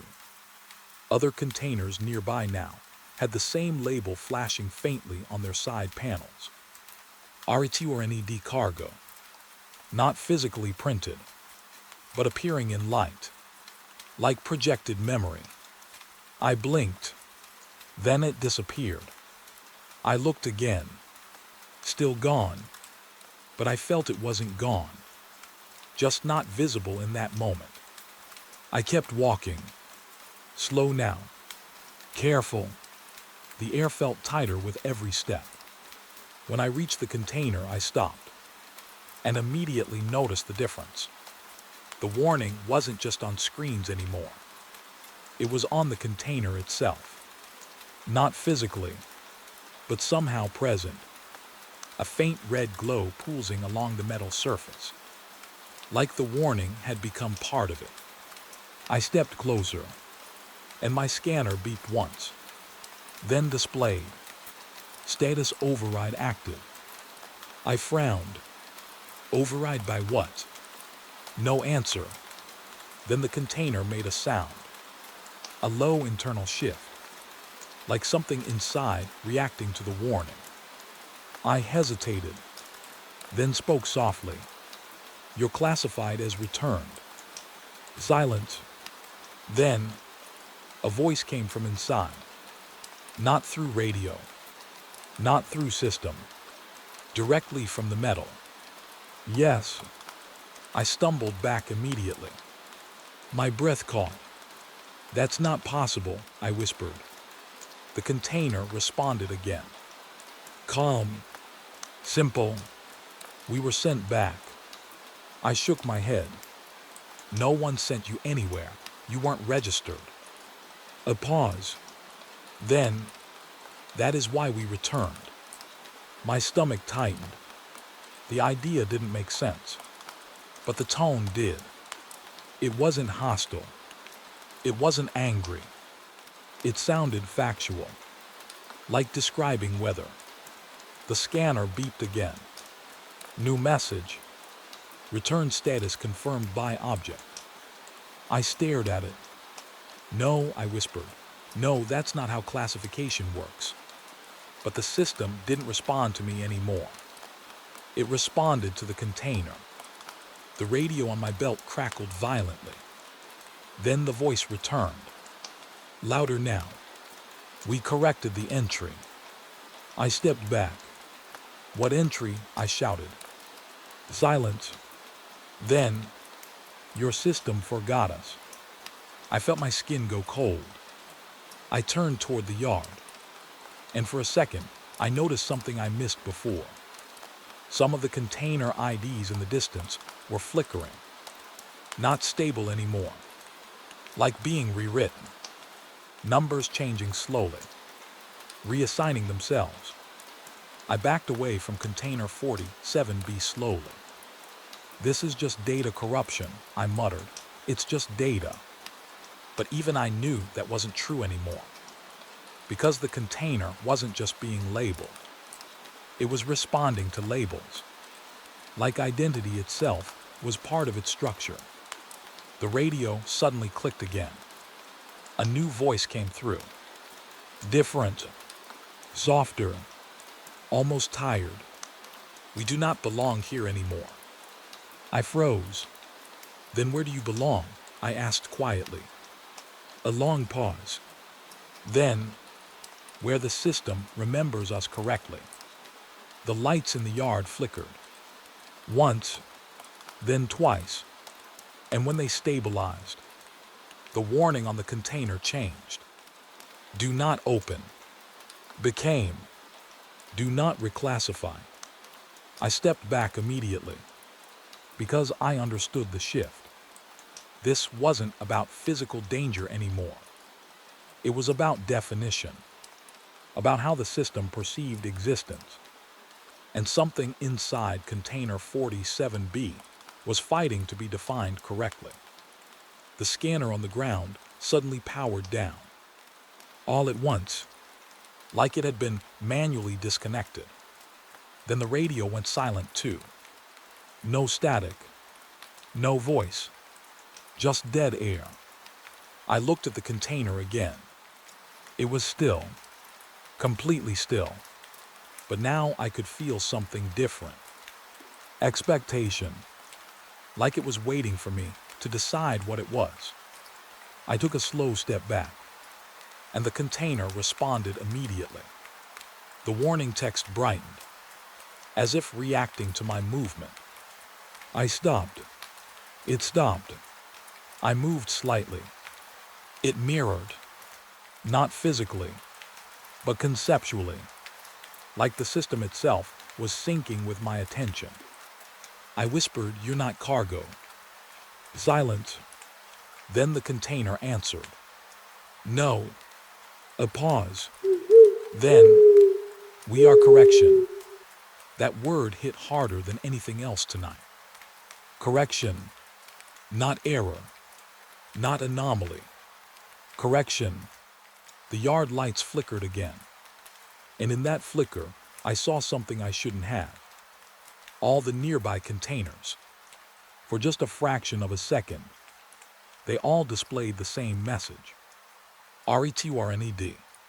Synchronized. Active. Then darkness returned. I stepped back slowly, heart racing now, because I finally understood the shift happening in the system. It wasn't labeling the container anymore. The container was labeling everything around it. And I was standing too close to something that had just learned how to correct reality itself. Behind me, somewhere deep in the fog, a crane activated on its own again. Slow movement, metal groaning, and the warning on container 47B changed one last time. Now it simply read, "Ready for re-entry." The warning didn't come from the container. It came from the world. Every screen, every terminal, every dead monitor in the control room lit up at the same time. I didn't even touch the keyboard. The message just appeared. Final seal warning. Dock Zone 7 will be removed from all maritime maps if container is OPENED. I felt my throat tighten instantly. Removed from maps, I whispered. That wasn't a normal system alert. That wasn't even a safety protocol. That was deletion. Not of cargo. Of place. I stepped closer to the main monitor. Container 47B was still on screen. Still labeled. RETURNED cargo. Do not reclassify, do not open. But now there was something new underneath it. A countdown. Not numbers. A sentence forming slowly. Like it was thinking while IT wrote. I backed away from the screen. No, this is not happening, I muttered. My radio crackled again. But this time there was no voice at first. Just a long, low sound. Like metal being dragged across water. Then a whisper came through. You were told not to open it. I froze. Who is this? I asked, my voice sharper now. No answer. Just breathing. Close. Too close. I turned around quickly. The control room was empty. But the air didn't feel empty anymore. It felt occupied. Like something had just stepped inside without moving a door. The monitors flickered again. The warning changed. Final seal condition. Opening will cause maritime void collapse. I blinked slowly. Void collapse, I whispered. What does that even mean? The system answered instantly. Not with explanation, but with imagery. A schematic appeared on the screen. The dock, the harbor, the coastline. Then everything around it slowly fatting out. Like ink being erased from paper. Not destroyed. Forgotten. I stepped back so fast my chair hit the wall. That's not possible, I muttered. But even as I said it, I felt something worse. I felt the dock outside. Not physically, but mentally. Like my sense of its existence was becoming less stable. As if just reading the warning was weakening reality's hold on it. My radio clicked again. A new voice came through. Calm, almost gentle.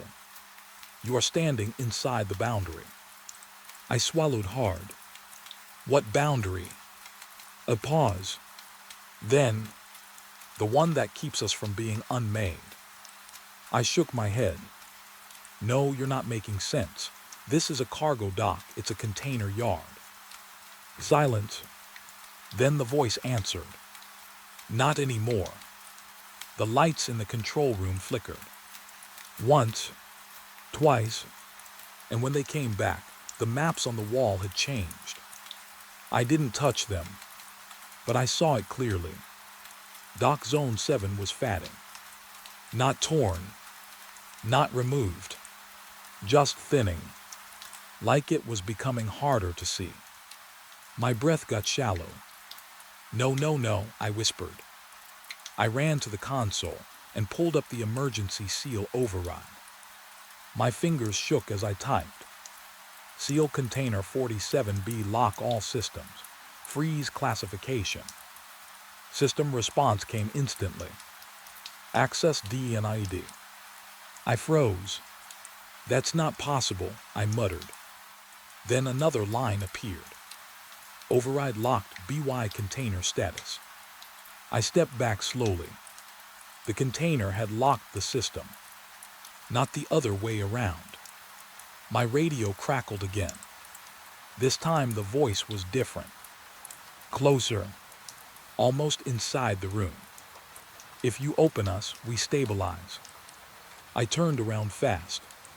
Nothing, but I swear I heard footsteps behind the console. Soft, measured, like someone standing just out of sight. Why do you want to be opened? I asked quietly. A pause. Then, because closed things are forgotten. That line didn't sound like horror.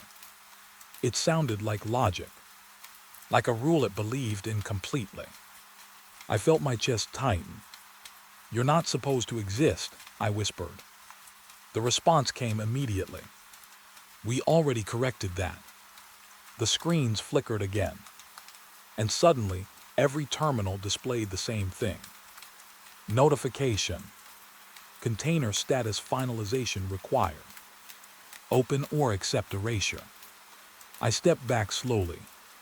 My hands were shaking now, because this wasn't just a warning anymore. It was a decision forced into reality. Open it or lose the dock. I looked out through the control room window. The yard outside felt different. Fog thicker, lights dimmer, like the world was already starting to comply with the warning. Slowly, quietly, erasing itself from awareness. I grabbed my radio again. This is Control requesting emergency backup, I said quickly. We have a containment failure at Dock Zone 7. Repeat. Static cut me off. Then the voice returned. You are the last operator in this zone. I froze. Last, I whispered. Yes. A pause. Then, after this decision, there will be no record of you either. My stomach dropped. That's not how systems work, I said. But even as I said it, I knew something had already changed. Because I couldn't remember hearing anyone else on shift tonight. No shift handover. No supervisor. Just me. And the container. The warning on the screen flickered again. Final seal timer. Not time-based. Observation BSED. I frowned. What does that mean? The answer came softly. When you stop watching, it begins. I felt my breath catch. Slowly, I turned toward the window again. The dock outside looked quieter. Too quiet, like something was being gently removed from perception. I stepped closer to the glass, and I saw it. Dock Zone 7 signage on the far wall was fading. Not broken, not burned, just less visible than before. Like it was becoming harder for my eyes to accept it was real. My radio whispered again. "We are not a breach." I turned slightly. "We are the correction you ignored." I shook my head. "No, you're a mistake." A long pause. Then why does your system agree with us?" I looked at the screens again. They had changed. Now every terminal showed a final line. System consensus, correction valid. I felt something inside me go cold, because I realized something worse than all of this. It wasn't forcing its way into reality. It was convincing reality to agree with it. A low metallic groan echoed outside. I turned toward the window again. The fog had shifted, and for a split second, I saw Container 47 be reflected in the glass. Not physically outside, but layered over reality, like it had started bleeding into perception itself. I stepped back instantly. "No, no, no," I whispered. The radio clicked one last time, and the voice returned. "Calm. Final. If you do not open us, we will remain undefined." A pause. Then, and undefined things do not stay contained. The screens went black. Every single one. Silence filled the control room. Heavy. Final. I stood there, breathing shallow, staring at my reflection in the dark monitors. And behind my reflection, I thought I saw movement. Not behind me. Inside the reflection itself. A slow shift. Like something waiting for me to decide which version of reality survives. And somewhere deep in the fog outside, a crane activated again. Slow. Deliberate. Like it already knew what I was going to choose. I still remember the exact words in the briefing. "Do not leave the control room, not for any reason. No explanation. No context. Just that one rule repeated twice. Like they were making sure I understood it more than I understood anything else. I should have asked questions. I didn't, because the pay was too high for a place that was supposedly inactive. Cold Harbor Terminal. A dock that hadn't processed a real shipment in years. At least that's what the file said. When I arrived, the place already felt wrong. Not dangerous, just abandoned in a way that didn't make sense. Lights were on, but no one was around. Cameras were running, but no movement on any feed. Even the wind felt delayed, like it was arriving a few seconds late. The supervisor didn't meet me in person, just spoke through a speaker near the entrance gate. "Go straight to control room B, lock it once inside." I looked around the empty yard. "Is there a patrol route?" I asked. A pause.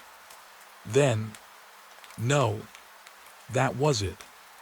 No patrol, no inspection, no rounds. Just a room. And a rule. I walked through the terminal slowly. Every step echoed too clearly.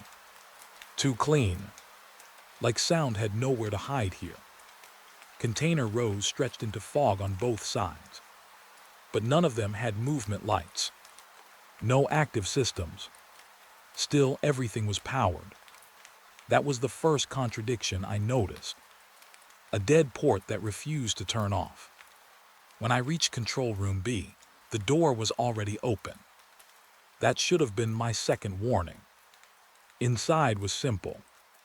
Desk, monitors, radio unit, log terminal. Everything waiting. Like it had been expecting someone specifically. I stepped in. The door closed behind me automatically. No sound, just a soft click. Then the lock engaged. I froze. Manual lock only, I said quietly. No response. I tried the handle. Locked. Not jammed. Not stuck. Just finalized. I turned back to the screens. All monitors were already active, but none showed live footage of the yard. Instead, they showed static dock maps. Empty grids. No labels. No cargo data. Just a clean, blank layout of Cold Harbor. Like the system had erased its own contents. My radio crackled once. A voice came through immediately. Calm, controlled. You are inside control room B now. Yes, I said, door locked automatically. Is that normal? A pause. Then, it is correct. Not yes. Not confirmed.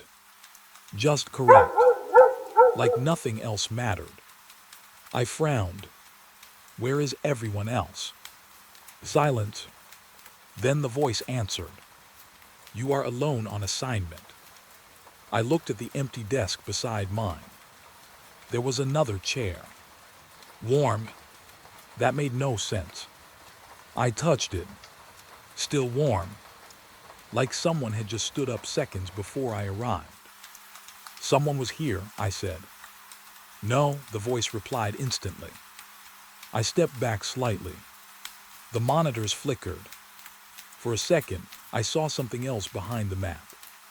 A single camera feed. Brief. A hallway outside the control room. Empty. Then gone. I pointed at the screen. There was a feed just now. No active feeds exist, the voice said. I turned slowly. Then what did I just see? A pause. Longer this time. Then, residual display memory. I didn't like how that sounded. Memory didn't belong in a live system. I sat down anyway, because I didn't have another option. The desk phone rang. I stared at it. No one told me there would be a landline. I picked it up slowly. Hello. Static first. Then a voice. Not the supervisor. Not the system voice. A different tone. Tired. Don't stay too long in there. I sat up instantly. Who is this? Silence.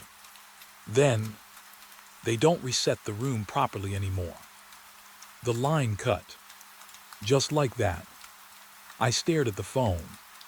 What does that mean? I asked into the empty room. No answer. The monitors flickered again, this time showing a live feed. Outside, dock lights, fog moving slowly, and something else. A figure, standing far at the edge of the yard. Not moving, just there. I stood up fast. Camera 3 is active, I said into the radio. There's someone outside. The system responded instantly. No personnel are present in Cold Harbor Terminal. I turned back to the screen. The figure was still there. Closer now. Or maybe the feed had zoomed slightly without input. I leaned in. Zoom camera, I said. Nothing happened. The system stayed still. But the image changed anyway. The figure was now closer again. I felt my chest tighten. That's not possible, I whispered. Then the lights in the control room dimmed slightly. Just for a second. When they came back, the figure was gone. I stepped back. Okay, I muttered. It's just a glitch. But the phone rang again. I froze. Didn't want to pick it up. But it wouldn't stop. So I did. Same static. Then the same voice. Why did you look outside? My throat tightened. I saw someone, I said. No, the voice replied. You saw what the terminal remembers. I frowned. That doesn't make sense. A pause. Then, neither does your assignment. I went silent, because that was the first honest thing anyone had said. The monitors flickered again. Now every screen showed the same message. Do not leave Control Room B under any condition. I stepped back slowly. That wasn't in the briefing, I said. The voice returned. It is now. My breathing got heavier. What is this place? I asked. Silence. Then, a holding point. For what? No answer. Instead, the room lights flickered again. And for a split second, I saw something in the reflection of the monitor. Not behind me. Inside the glass. A shape standing just outside the control room door. I spun around instantly. Nothing there. But the door handle slowly turned. Just slightly. Like something had tested it from the outside. I stepped back toward the desk. Lock is engaged, I whispered. The radio clicked. Yes, the voice said softly. And that is why it waits. I swallowed hard. Waits for what? A long pause. Then, for you to leave the room. My stomach dropped. I looked at the door again. Still closed. Still locked. But now I noticed something new. A faint shadow under it. Not light leakage. Movement. Like something packing slowly outside. Back and forth. Back and forth. I stepped away from the door immediately. No, I'm not opening it, I said. The voice responded calmly. You already arrived correctly. I frowned. What does that mean? Silence. Then, correct arrival means you are already inside the pattern. The monitors flickered one more time, and the dock map on the screen slowly updated itself. A single blinking dot appeared. Inside Control Room B. I froze. That's not possible, I whispered. The dot stayed still. So did I. And somewhere outside the locked door, something stopped packing.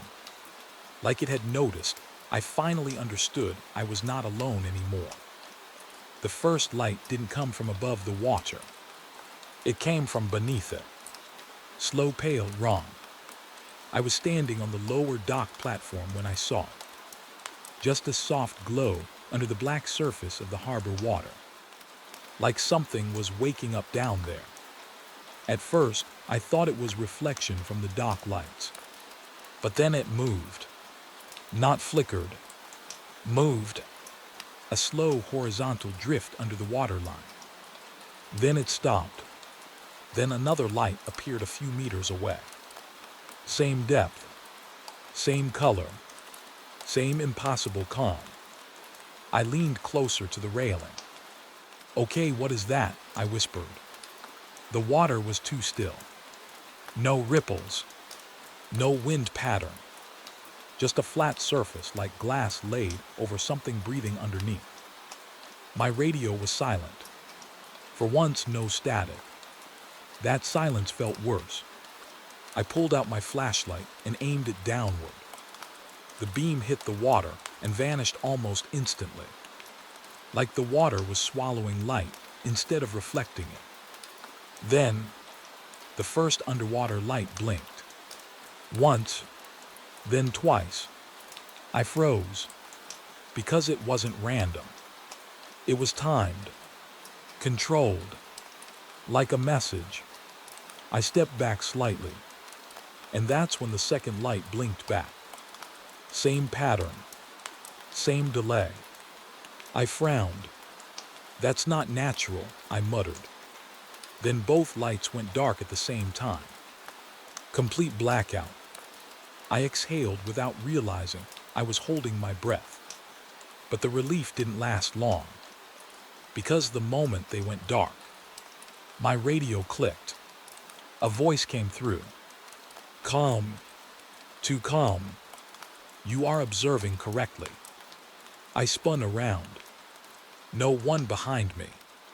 Just empty dock walkway and fog curling along the rails.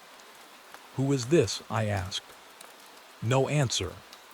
Instead, the lights came back. But now there were more. Not random. Not scattered. They formed a line under the dock. Even spacing. Perfect alignment. My stomach tightened. This is impossible, I whispered. Then the lights shifted. All at once. Left. Pause. Right. Pause. 3 short pulses. Then silence. My breath caught. Because I recognized it. Not immediately. But deep in my memory. Signal code. Old maritime emergency pattern. I pulled up my handheld scanner quickly. No data. Just error messages. Underwater source unidentified. I stared at it. No source, I muttered. Then what is generating the light? As if responding to my question. The lights changed pattern. Now slower. More deliberate. 3 long pulses. 2 short. 1 long. I felt my throat tighten. That's not random, I whispered. That was communication.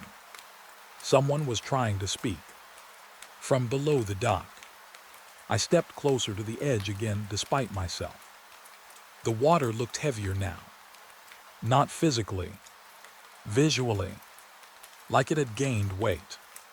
The surface barely moved when I leaned over it. And then, a shape passed under the lights. Slow. Huge. Not a shadow. A defined structure. Like something long and segmented moving just beneath the surface. I stepped back instantly. Nope, no, I muttered. My radio crackled again. This time louder. You should not translate it. I froze. Translate what? I asked. No answer. But the lights beneath the water shifted again. Faster now. More urgent. Like frustration. Left, right, left. Pause. Left, left, right. I realized something cold in that moment. It wasn't just communication. It was response. It was reacting to me understanding it. I backed away slowly from the railing. But the lights followed my movement. Not physically. Pattern-wise. As if aware of where I was looking. I turned away from the water. Bad idea. Because now I saw something worse. The dock surface itself. Right beneath my feet. The reflections weren't matching. The water was showing lights I couldn't see from above. Like another layer of reality was underneath mine. I stepped back again. My heart started racing. This is just equipment, underwater rigs, something like that, I said to myself. But I didn't believe it. The radio clicked again. A voice came through. Closer now. You are standing above the corridor. I frowned. Corridor. No response.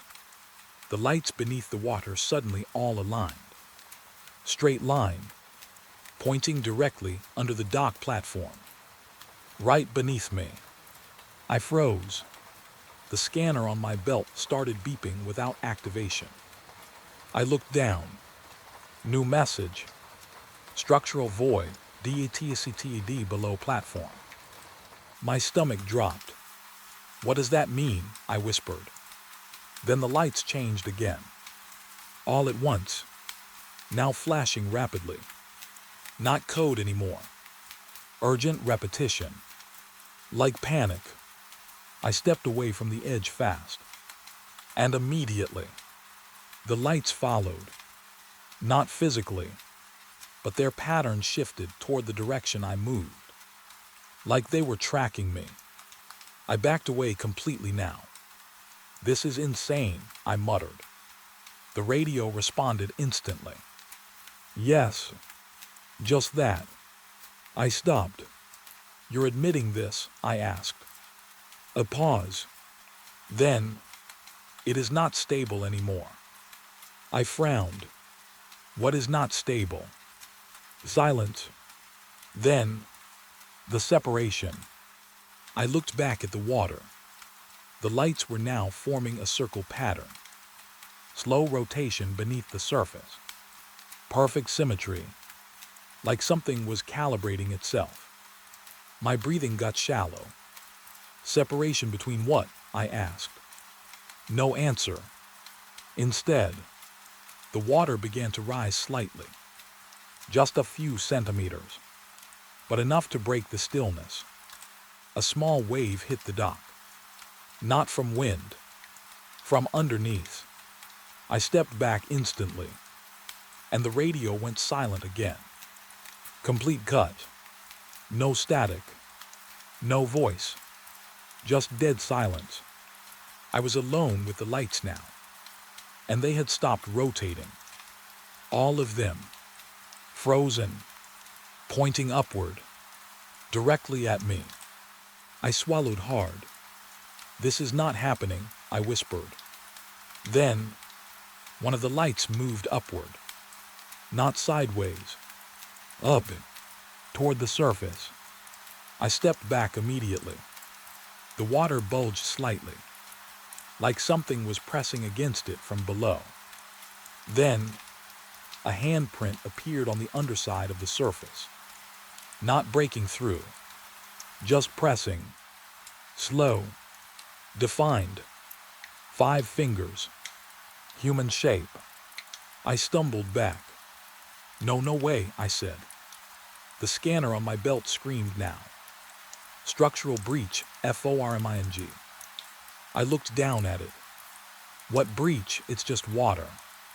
But even as I said it, the second handprint appeared. Then a third. All under the dock. All pushing upward slowly. The lights beneath flickered wildly now. No pattern. Just chaos. Like whatever was down, there had noticed something above it was aware. I backed away faster. And then, a voice came through the dock itself. Not radio. Not scanner. From the metal beneath my feet. Do not interrupt the sequence. I froze. My breath stopped completely. Because the voice wasn't underwater anymore. It was inside the structure. The dock itself was speaking. I looked down at my feet. The metal trembled slightly. Just barely. Like something underneath was adjusting its position. Then the lights beneath the water went dark again. All at once, silence returned. Too fast. Too clean. I didn't move. Didn't breathe. Then, one final message appeared on my scanner. Separation failure imminent. I stared at it. My hands shaking now. Failure of what separation? I whispered. The dock lights flickered above me.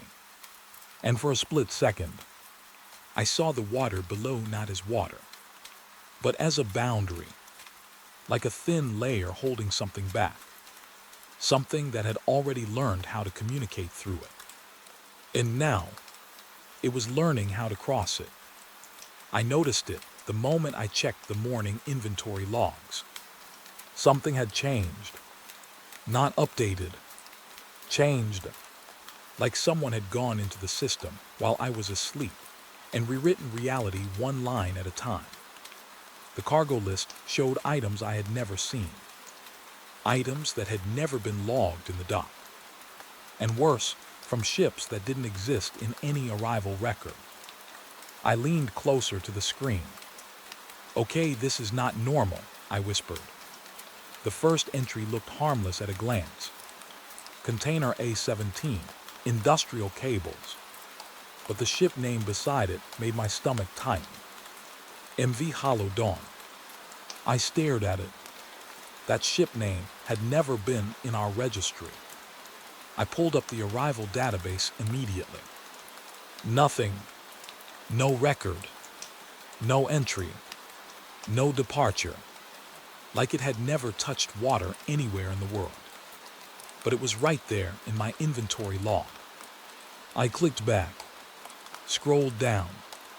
More entries appeared as I watched. Not loading in. Appearing. One by one. Like the system was thinking while I was looking. Container, medical oxygen tanks. Vessel Meridian Drift. Container C11, frozen biological samples. Vessel St. Lyra. I stopped breathing for a second, because those weren't normal cargo types for this terminal.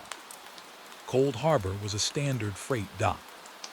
Steel, machines, containers, nothing medical, nothing biological, nothing sensitive.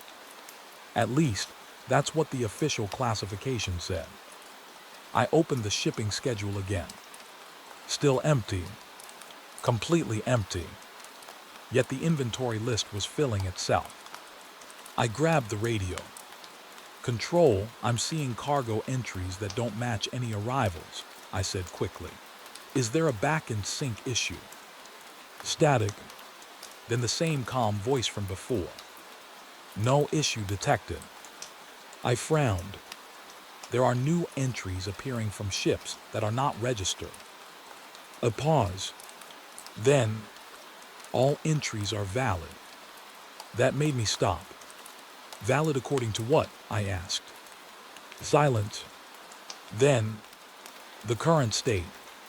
I didn't like that answer, because it didn't mean anything, or it meant too much.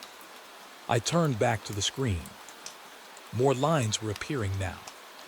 Faster, like the system had stopped waiting for me to look away. Container D09, wooden crates empty. Vessel unknown.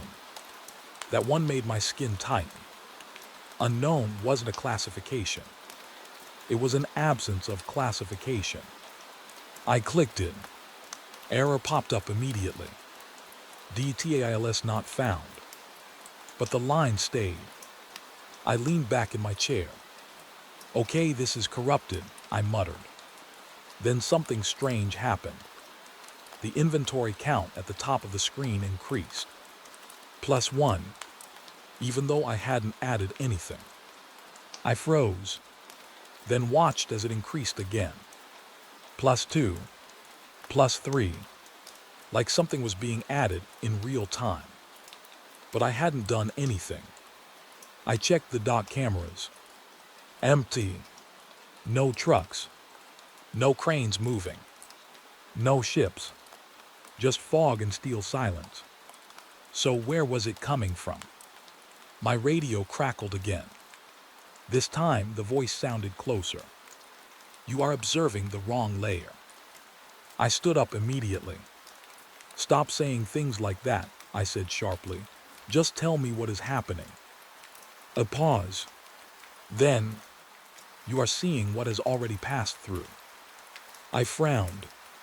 That doesn't make sense. Nothing has arrived. Silence. Then, arrival is not always movement. I didn't respond, because I didn't understand it. And that scared me more than anything else. I pulled up container A17 again. Industrial cables. Still there. But now something was different. A sub-entry appeared underneath it. Status in use. I blinked. In use, I repeated. By what? No answer. Then another sub-entry appeared under container B03. Status DPLOID. My stomach tightened. Deployed didn't belong in cargo terminology. That was military language. I stood up from the desk. No, this is not inventory data, I said. This is something else. The lights in the control room flickered once. Just once. And every single line on the screen updated at the same time. Not gradually.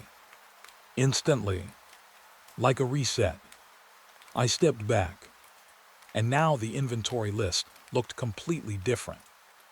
Half the entries were gone, but new ones had appeared. Container E01, unknown mass, unregistered. Vessel, container, human occupancy unconfirmed. Vessel, my throat went dry. I stared at the second line. No, I whispered. I clicked it. The screen didn't open details. Instead, a warning popped up. Do not access. I stepped back from the monitor immediately. Okay, I'm done with this, I muttered. My hand reached for the radio, but it activated before I touched it. The voice came through instantly. You are indexing it. I froze. I didn't ask for this, I said. A pause. Then, it does not require asking. I looked at the screen again. Now the inventory list was scrolling on its own. Vast. Too fast to read. But I caught fragments. Container F07. Movement inside SCALED unit. Container F08. Sound without source. Container F09. Occupancy confirmed after seal. My chest tightened. I grabbed the keyboard and tried to stop it. Nothing responded. The system wasn't under my control anymore. It was updating itself, on its own timeline. I backed away slowly, and that's when I noticed something worse. The inventory wasn't just listing cargo. It was mapping them. A new overlay appeared on the screen. Dock layout. Every container marked. And some of them were glowing faintly. Not physically, digitally, but arranged in patterns, like something was organizing them into a shape, a structure. I leaned in again despite myself. What are you building? I whispered. The radio answered softly. A record. I frowned. Of what? Silence. Then, of what never stayed contained. I felt my hands go cold, because I finally understood something I didn't want to understand. This wasn't inventory. It was classification after exposure. I turned toward the window of the control room. The dock outside looked unchanged. Still empty. Still silent. But now I couldn't trust that anymore. Because I knew something was happening that I couldn't see from the surface. The system had already started recording it, before I even knew it existed. My radio clicked one last time, and the voice said something I will never forget. You are now part of the inventory cycle. The screen updated again, and at the very bottom of the list, a new line appeared. Container G00, operator designation active. My name wasn't there, but it didn't need to be, because I wasn't watching the inventory anymore. I was inside it. I checked the closing log out of habit.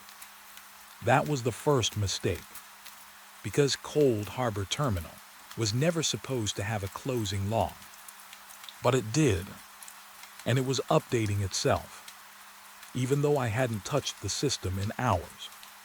The screen showed shift status active, operation mode 24/7 continuous, last shutdown none recorded. I leaned closer. That's not right, I whispered, because I clearly remembered the night briefing. The supervisor had said the terminal was dormant. Low activity, minimal staffing, but now the system was insisting something else. Something worse, that it never stopped. I pulled up the staffing roster. Empty.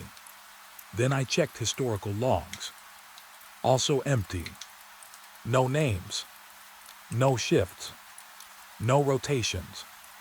Just a facility that, according to official records, had never been turned off.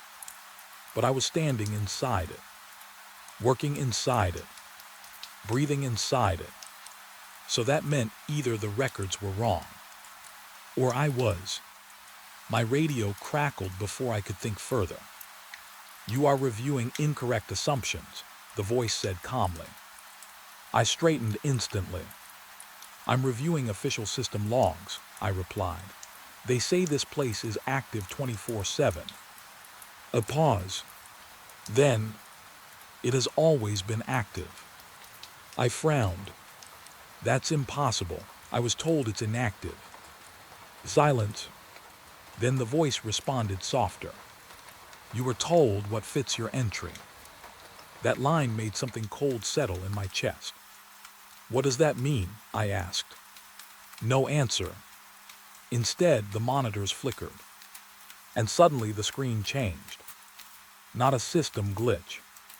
A full overwrite. A live operations dashboard appeared.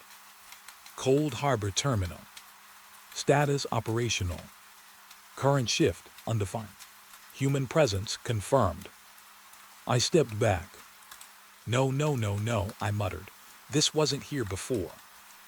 The radio responded instantly. "It has always been here." I looked at the empty control room around me. The chair behind me felt warm again, like someone had just stood up. I didn't turn to check this time. I didn't want confirmation.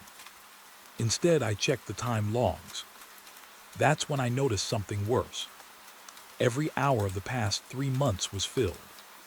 Not blank, not missing, filled, even for months before I was hired.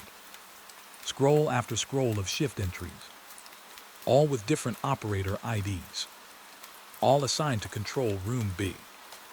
I stopped scrolling because something didn't make sense. If the terminal was active 24/7, then why was I told I was the only one here? I looked at the radio again. My assignment file said I'm alone, I said slowly. A pause. Then, "You are not alone," the voice replied. I swallowed. "Then where are the others?" Silence. Longer this time. Then, "Still working." That didn't help. It made it worse. I leaned over the keyboard again. "Show current personnel list," I commanded. The system hesitated. For the first time. Then the screen flickered. A list appeared. Operator A01, active. Operator active. Operator A03, active. Operator A04, active. I frowned. "Why are they all labeled A?" I whispered. Then I noticed something at the bottom. Operator B01, active. Operator B02, active. Operator B03, active. My breath slowed, because I was B03. At least, that was my designation in the briefing. But now it felt wrong, like I was being categorized instead of identified. I looked around the room again. The hum of the terminal suddenly felt louder, deeper, like the building itself was breathing through its systems. I reached for the radio again. "I want confirmation," I said. "Is there anyone physically on site with me?" A pause. Then, "Yes." I froze. "Where?" I asked. No answer. Instead, the lights in the control room dimmed slightly. Just once. And on the monitor, a new feed opened. Camera 1. Hallway outside Control Room B. Empty. Camera 2. Dock gate. Empty. Camera 3. Storage yard. Empty. I exhaled slowly. "Nothing is here," I said quietly. Then the voice responded.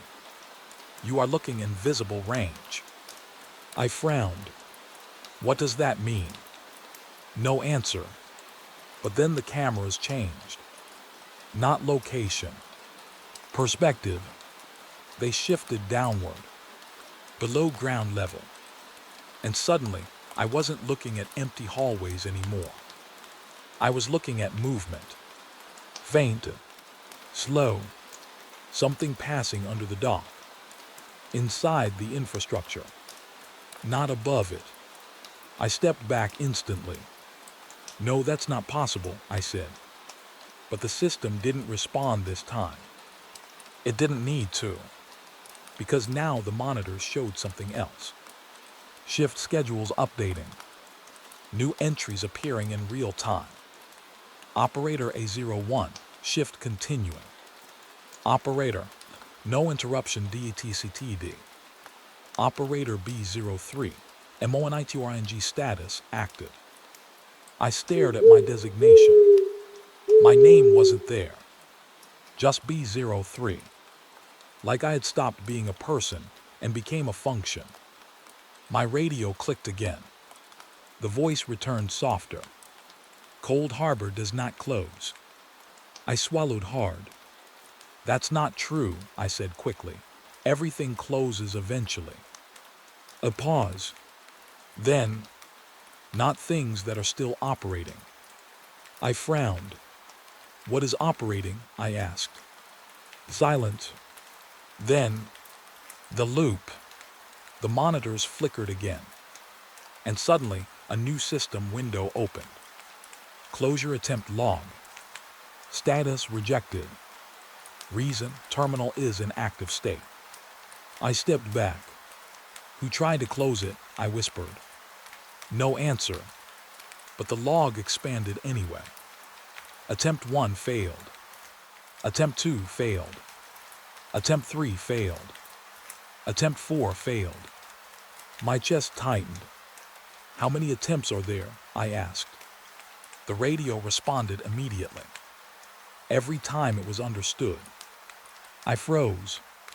"What does that mean?" I said. Silence. Then, "Someone always notices eventually."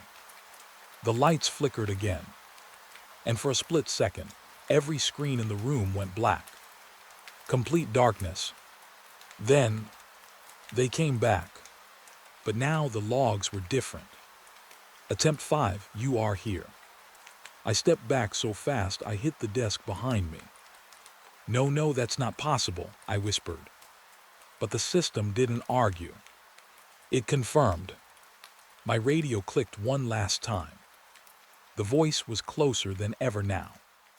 "You checked the logs." I didn't respond, because I suddenly realized something terrible.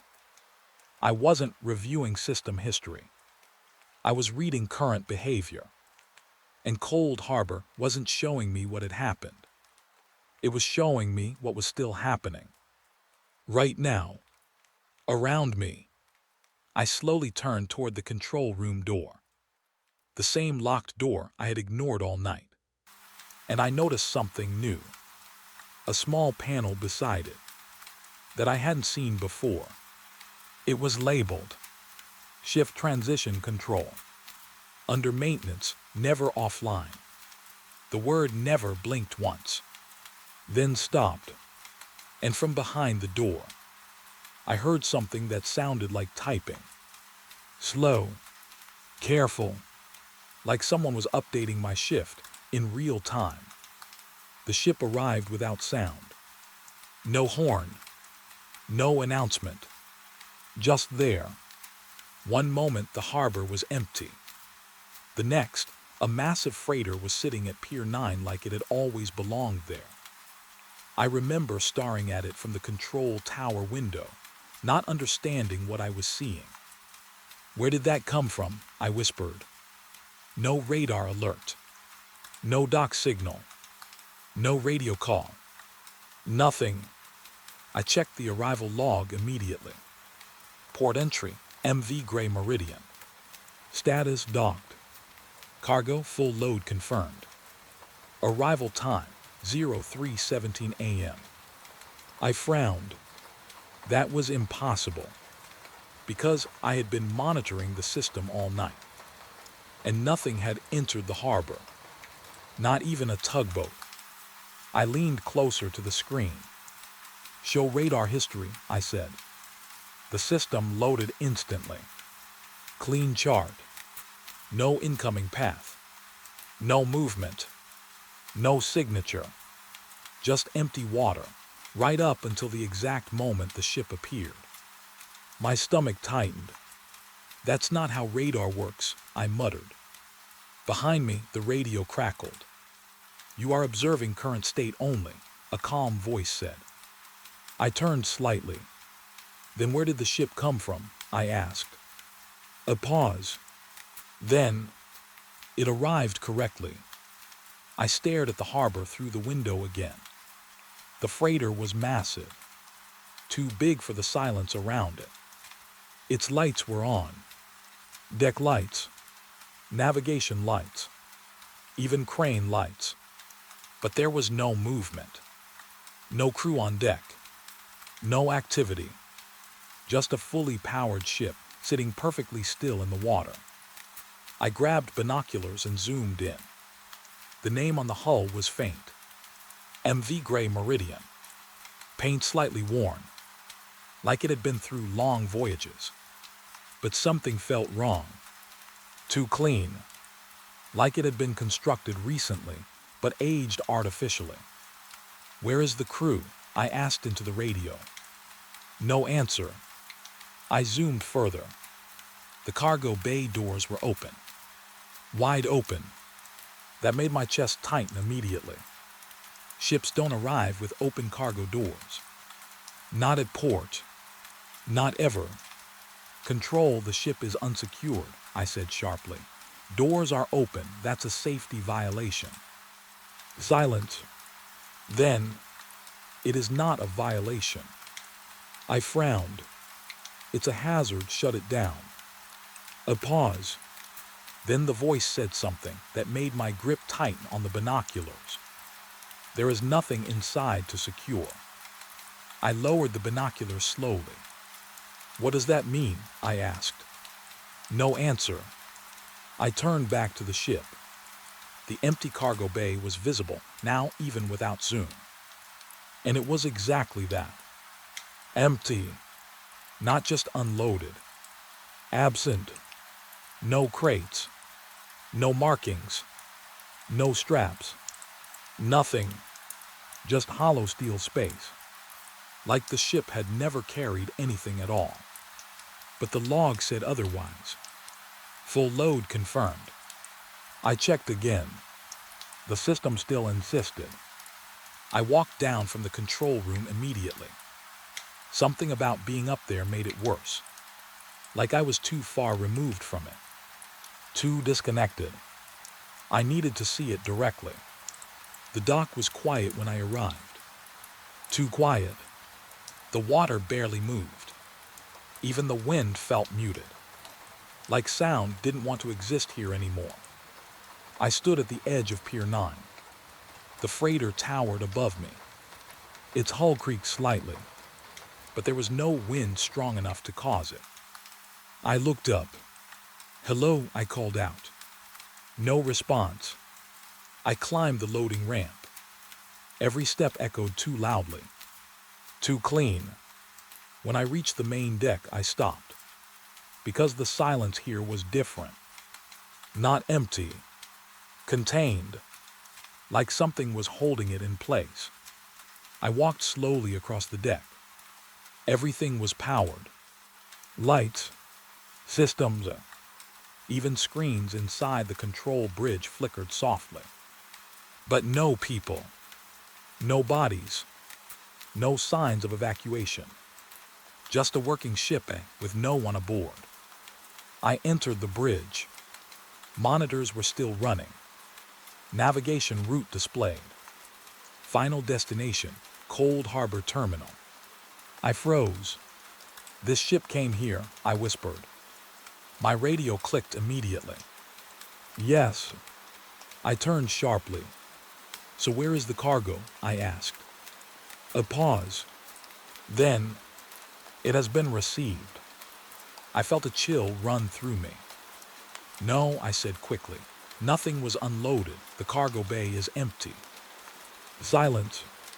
Then, it is no longer there. I stepped back slightly. That doesn't make sense, I said. Cargo doesn't just disappear. The voice responded softly. Not when it is transferred. I frowned. Transferred to what?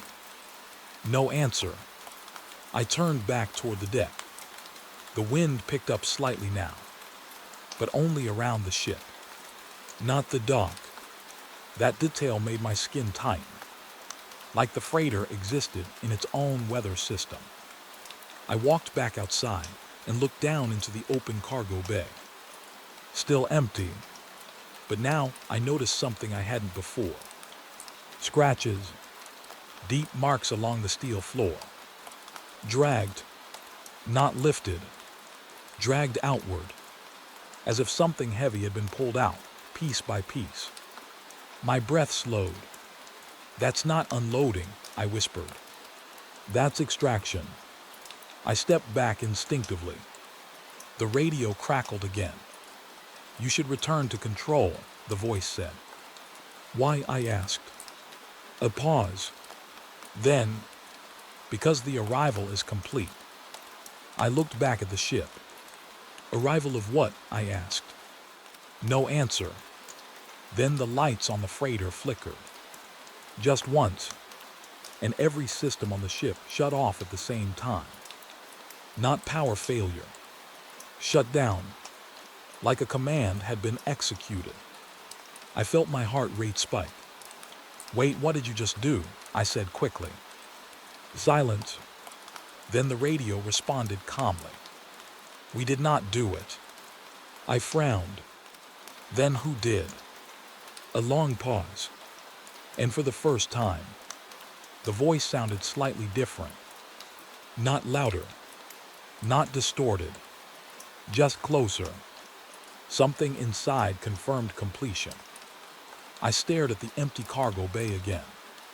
The scratches on the floor seemed deeper now, like they were still being made, even though nothing was there.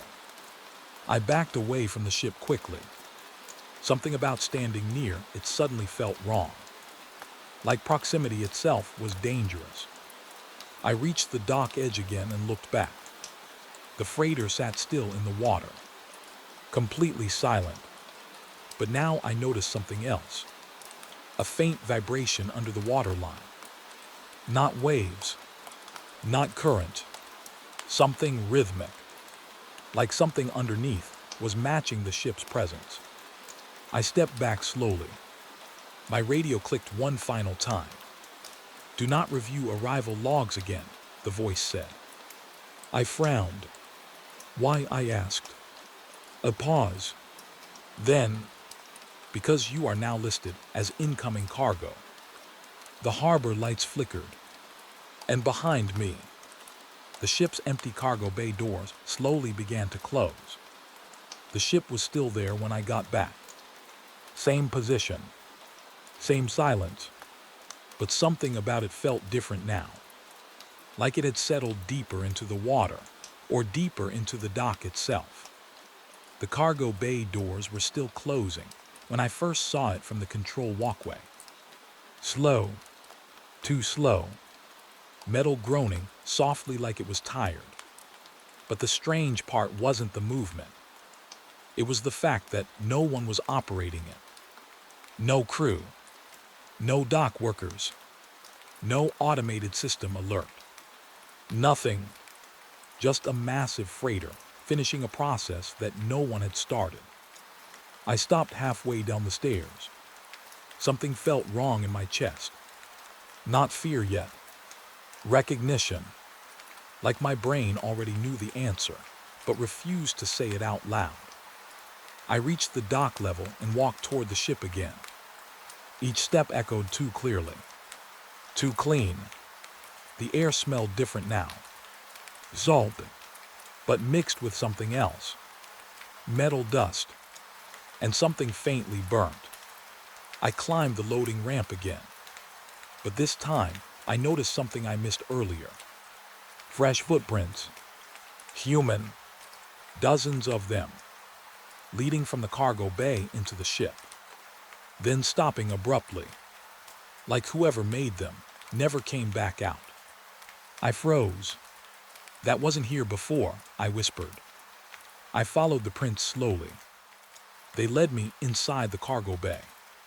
The space was still empty, but now it didn't feel empty. It felt used, recent, like something had just been removed from it or just placed into it. I stepped carefully onto the metal floor. It was slightly warm. That made me stop completely. No, that's not possible, I muttered. Metal like this doesn't hold heat. Not in this environment. Not this quickly. I crouched down and placed my hand on the floor. Warm, not hot, not cold. A live level warm. Like something had been standing here minutes ago. My radio clicked immediately. You are inside the transfer zone, the voice said. I looked around sharply. Transfer zone, I repeated. There's no such designation in port protocol. A pause. Then, there is now. I stood slowly. This ship arrived empty, I said. There's no crew assigned, no unloading team, nothing, so explain the footprints. Silence. Longer this time. Then the voice responded softly. There is no unloading crew. I frowned. What does that mean? A second pause. Then, the cargo does not require them anymore. I felt my throat tighten. I looked deeper into the cargo bay. The scratches on the floor were still there. Deeper now. More defined. Like something heavy had been dragged across multiple times. But there was something else too. Marks on the walls. Handprints. Smudged. Some high. Some low. Not struggling. Working. That thought made my stomach twist. Working, I whispered. I turned quickly and walked toward the far end of the bay. There was a secondary hatch there. Half open. I hadn't noticed it before. Inside was a narrow maintenance corridor, dimly lit, and the footprints continued. But now they were different. Not walking patterns anymore. Standing patterns. Clusters. Like people had gathered there. I stepped inside slowly. The air was colder in here. Too cold. My breath came out slightly visible. I stopped, because I could hear something now. Not voices, not machinery. Breathing, soft, rhythmic. Ahead, I swallowed hard. Is someone there? I called out. No answer, but the breathing stopped. Immediately. That was worse. I moved forward anyway, because turning back felt worse than moving forward. The corridor led to a side chamber. Storage. At least it should have been storage. But the door was already open. And inside was nothing. At first, then I saw the floor. More footprints. But these were different. They weren't entering. They were circling around something invisible. My flashlight shook slightly in my hand. This doesn't make sense, I muttered. Then my radio clicked again. You are approaching residual occupancy. I stopped. Residual what? I asked. No answer. I stepped closer to the center of the room. And that's when I saw it. Not directly. At first, just distortion in the air. Like heat waves, but colder, and shaped like people standing very still. Too still. I froze completely. My breathing got shallow, because I realized something terrifying. The footprints weren't leaving this room. They were dissolving inside it.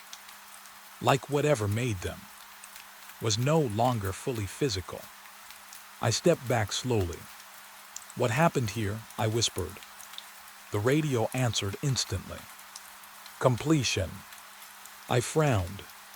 Completion of what? A pause. Then, transfer cycle. I turned sharply toward the exit, but the corridor behind me felt longer now. Not physically, perceptually, like it had stretched while I wasn't looking. I started walking faster, then faster, but the exit didn't come closer. It stayed the same distance away. I stopped. Okay, no, I muttered. That's not real, that's not. A sound cut me off. Footsteps. Behind me. I turned instantly. Nothing, but the air behind me shifted, like something had just stepped where I was standing. I backed up slowly, and that's when I noticed it. My footprints. They were now in the corridor behind me. But I hadn't walked there yet. I looked down at the floor. New prints were forming, slowly, matching mine, but slightly delayed, like something invisible was learning my movement. My radio clicked again. You are being indexed, the voice said. I shook my head. No, I'm not cargo, I said quickly. I'm staff, I'm control personnel. Silence. Then, designation has been updated. I froze. What update? I whispered. The radio responded softly. Unloading crew, not required. I felt my chest tighten, because I finally understood what that meant. The ship didn't need workers. The dock didn't need workers. Nothing here did, because the process wasn't physical anymore. It was observational. I turned and ran toward the corridor exit. This time it came faster. Too fast. Like it wanted me to believe I was escaping. I burst back into the cargo bay. The freighter was silent again. But now something new was happening. The cargo bay doors were fully open, and the fog outside the ship had thickened. Too thick. Almost solid. I stepped onto the ramp quickly, but stopped halfway, because I saw something on the dock. Figures. Standing. Still. Dozens of them. Not moving. Just watching the ship. I squinted. No, there was no crew assignment, I whispered.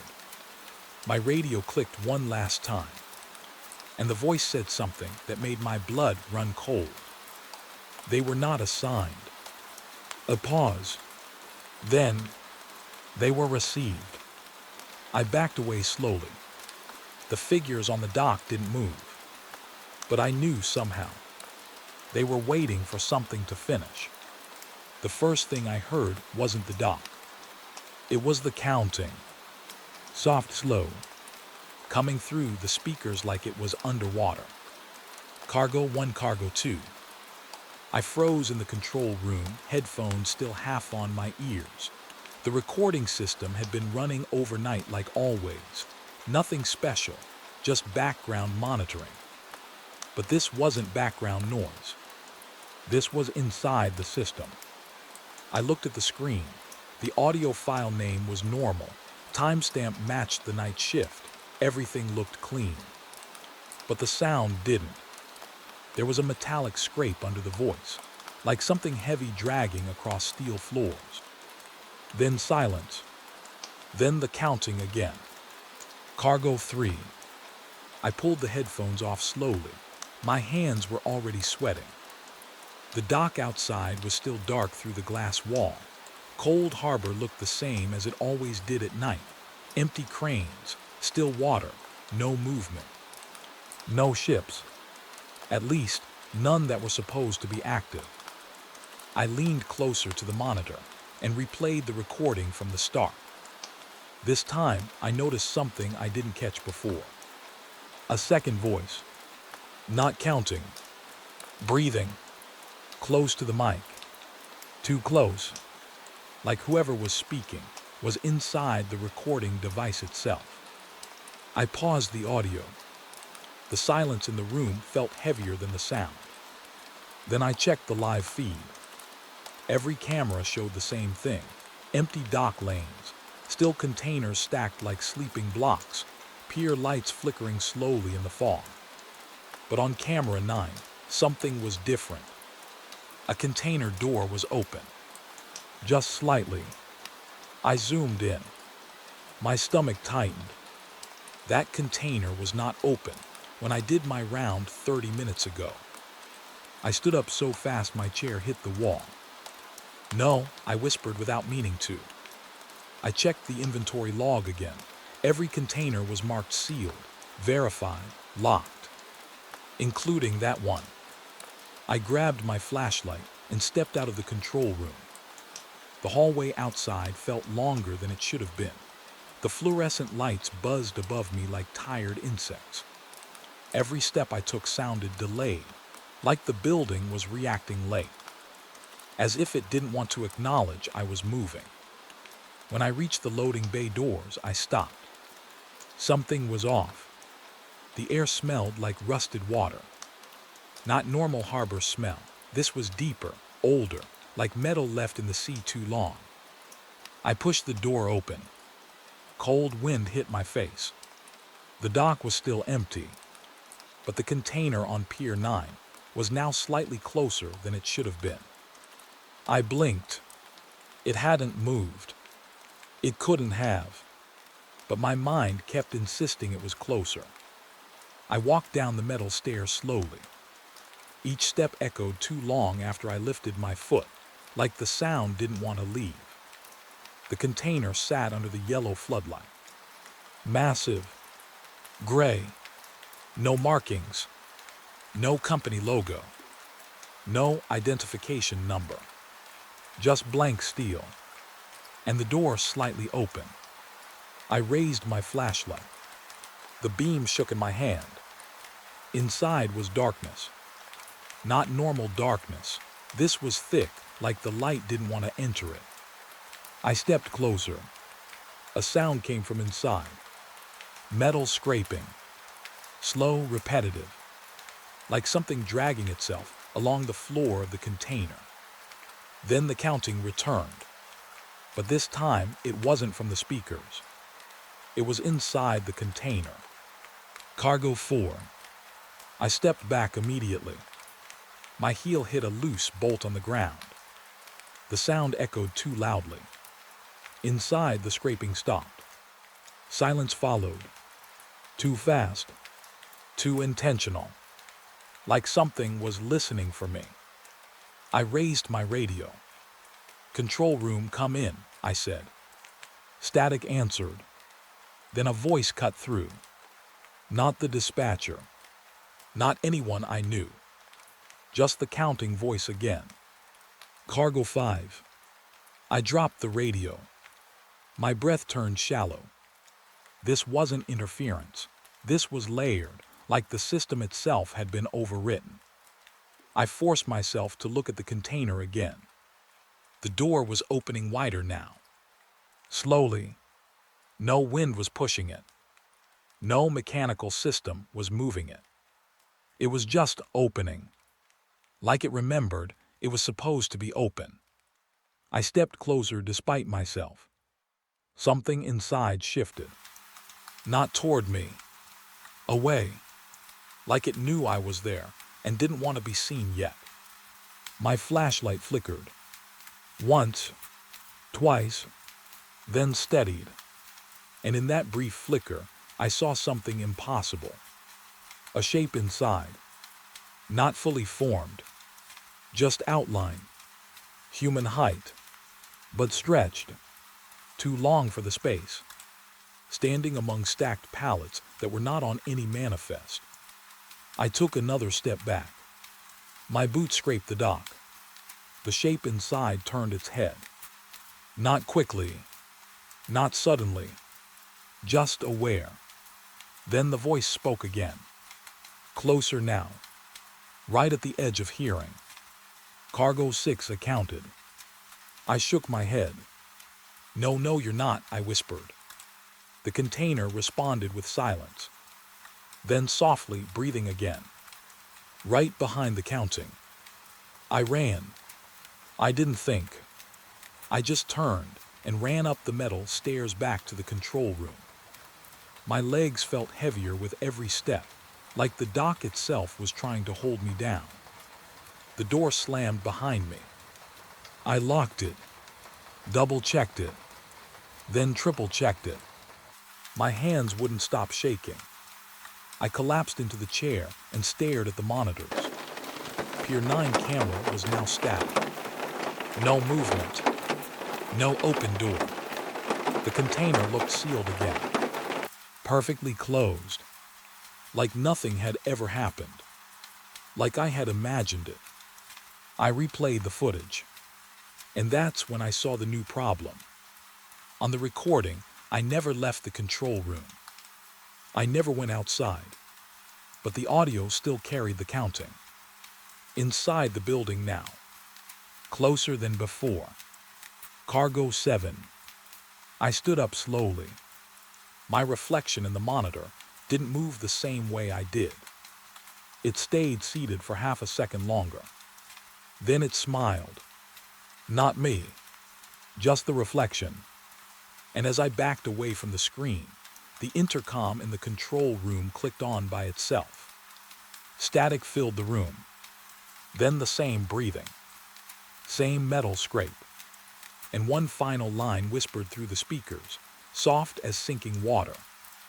Below deck still has space. The lights in the control room dimmed.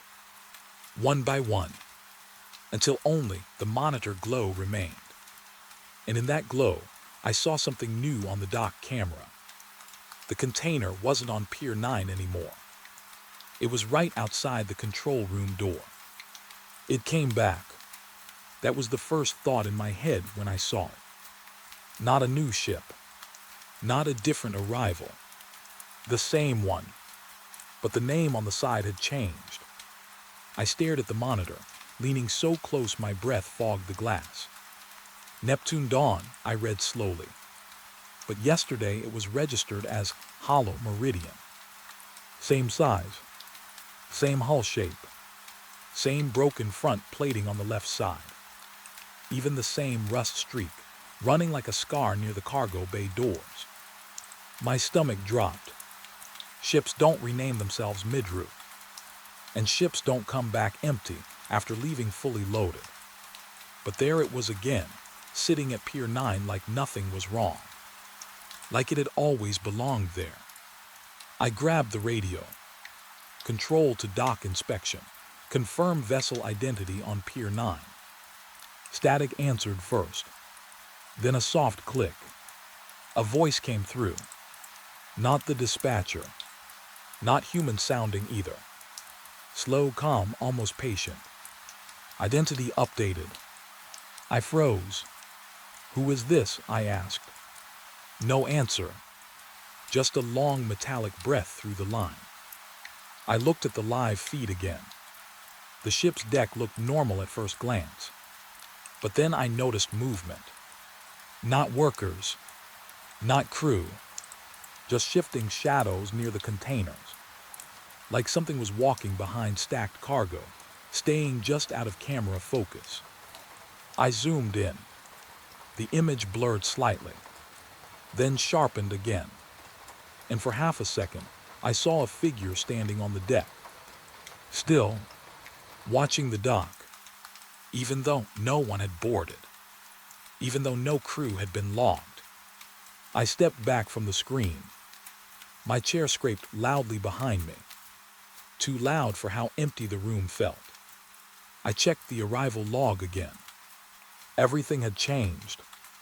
The ship was now listed as Neptune Dawn Verified Arrival. Arrival time, 02:13 a.m. Cargo status, full. Crew status, active. I felt my throat tighten. There was no crew. I had seen the ship arrive myself. It came in silent, dead quiet, no horns, no communication. And no one stepped off. I pulled up the previous log.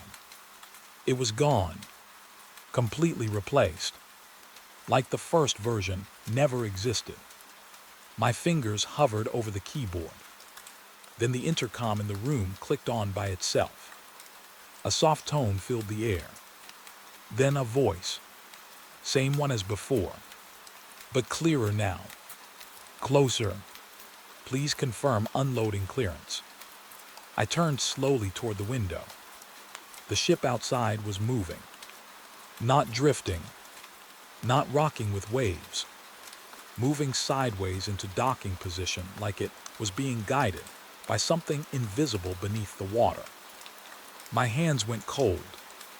I pressed the emergency log override. Access denied. That wasn't normal. No system lock should override manual control. I tried again. Denied. Again. Denied. Each attempt felt like the system was watching me, waiting for me to stop. The radio crackled again. This time, I didn't pick it up, but the voice still came through. Cargo integrity requires confirmation. I looked at the dock cameras. Pier 9 feed showed the ship perfectly aligned now, but something was wrong with the water beneath it. It wasn't reflecting light correctly. It looked layered, like there were shapes moving under the surface. Too large for fish, too organized for waves. I leaned closer to the screen, and then I saw it. A hand, pale, pressing up against the underside of the dock. Then another, then more, not breaking the surface, just holding it, like something underneath was pushing upward, testing the structure. I stepped back so fast I hit the wall.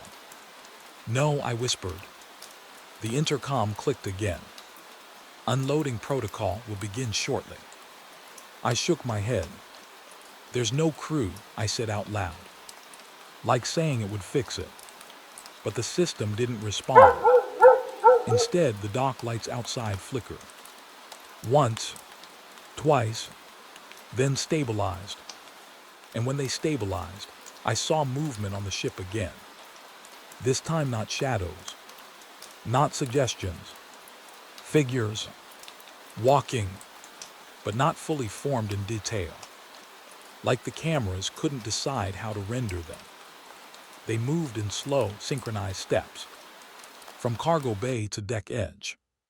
Then stopped, all of them facing the dock. Facing me. I felt something in my chest tighten, a pressure like the air itself was compressing. The radio crackled again, but this time it wasn't the counting voice. It was something else. A recording. Old. Distorted. A different harbor. Different night. Same voice repeating instructions. Unloading must continue, even if the crew is absent. I froze. That sentence didn't make sense. You can't unload a ship without people. Unless. I stopped that thought before it finished. The intercom spoke again. Manual refusal detected. The control panel flashed red. Then green. Then red again. Like it couldn't decide what reality it was supposed to follow. The ship horn suddenly blared outside. One long sound. Too loud. Too deep. It shook the glass of the control room. And as it echoed across the water, I saw something rise near the dock edge. Not a wave. Not foam. A structure. Like something beneath the water was aligning itself with the dock's shape. Matching it. Copying it. Becoming part of it. I backed away from the window. My back hit the desk. The monitor flickered, then displayed a new line of text. Duplicate vessel active. Under it, original designation unknown. I stared at that second line too long. Original designation unknown. Like the ship never had a true identity. Like every name it carried was just a temporary label. A mask. The radio suddenly came alive again. And this time, I heard something different. Breathing. Multiple breaths. Layered. Inside the speaker. Then a voice calm and close. You confirmed it before. My blood went cold. I never confirmed anything, I said. But even as I said it, I wasn't sure. Because the system logs, they had changed once already. What if I had signed something without knowing? What if I had approved the first arrival? The monitor flickered again, and I saw myself on screen, standing at the dock, not in the control room, on Pier 9, facing the ship, holding a clipboard. But I don't remember going outside. I don't remember that moment. The version of me on the screen slowly turned its head and looked directly into the camera, like it knew I was watching. Then it raised its hand and pointed toward the water. The screen went black. The control room lights followed immediately. Complete darkness. Only the sound remained. Water moving. Slow. Intentional. Like something beneath it was learning how to breathe in rhythm with the dock. Then the intercom whispered one last time. Same ship, different name, same return cycle. A pause. Then softer.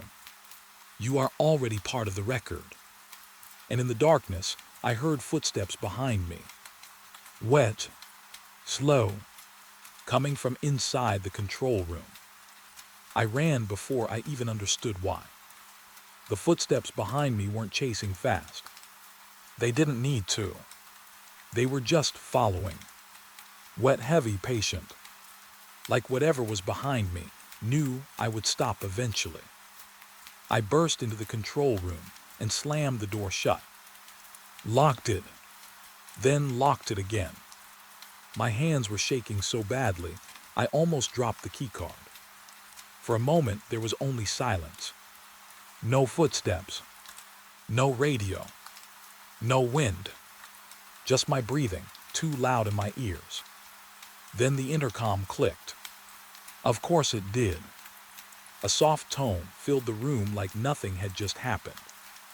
Like the dock outside wasn't turning into something else. Inspection request received, the system said calmly. I froze. No request was made, I whispered. But the screen in front of me had already changed. Inspection orders. Logged under my ID. Time stamped. Approved. My stomach dropped. I didn't approve anything. I leaned closer. The request was for container row B, Pier 9 zone. Every container marked. Empty. But below that, a second line had appeared. Filled after inspection. SALTWATER content DETCTED. I blinked. What does that even mean? I said out loud. Empty containers don't get filled with water unless something is wrong with the seal.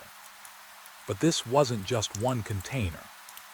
Every single one on Pier 9 showed the same result. Empty, but now filled. All at once. Like the system was rewriting reality after checking it. I pulled up sonar data from the dock sensors. My heart started beating faster when I saw it. The water readings under the containers were abnormal. Dense shapes. Stationary. Inside the sealed cargo spaces. But that made no sense. I opened the live inspection feed.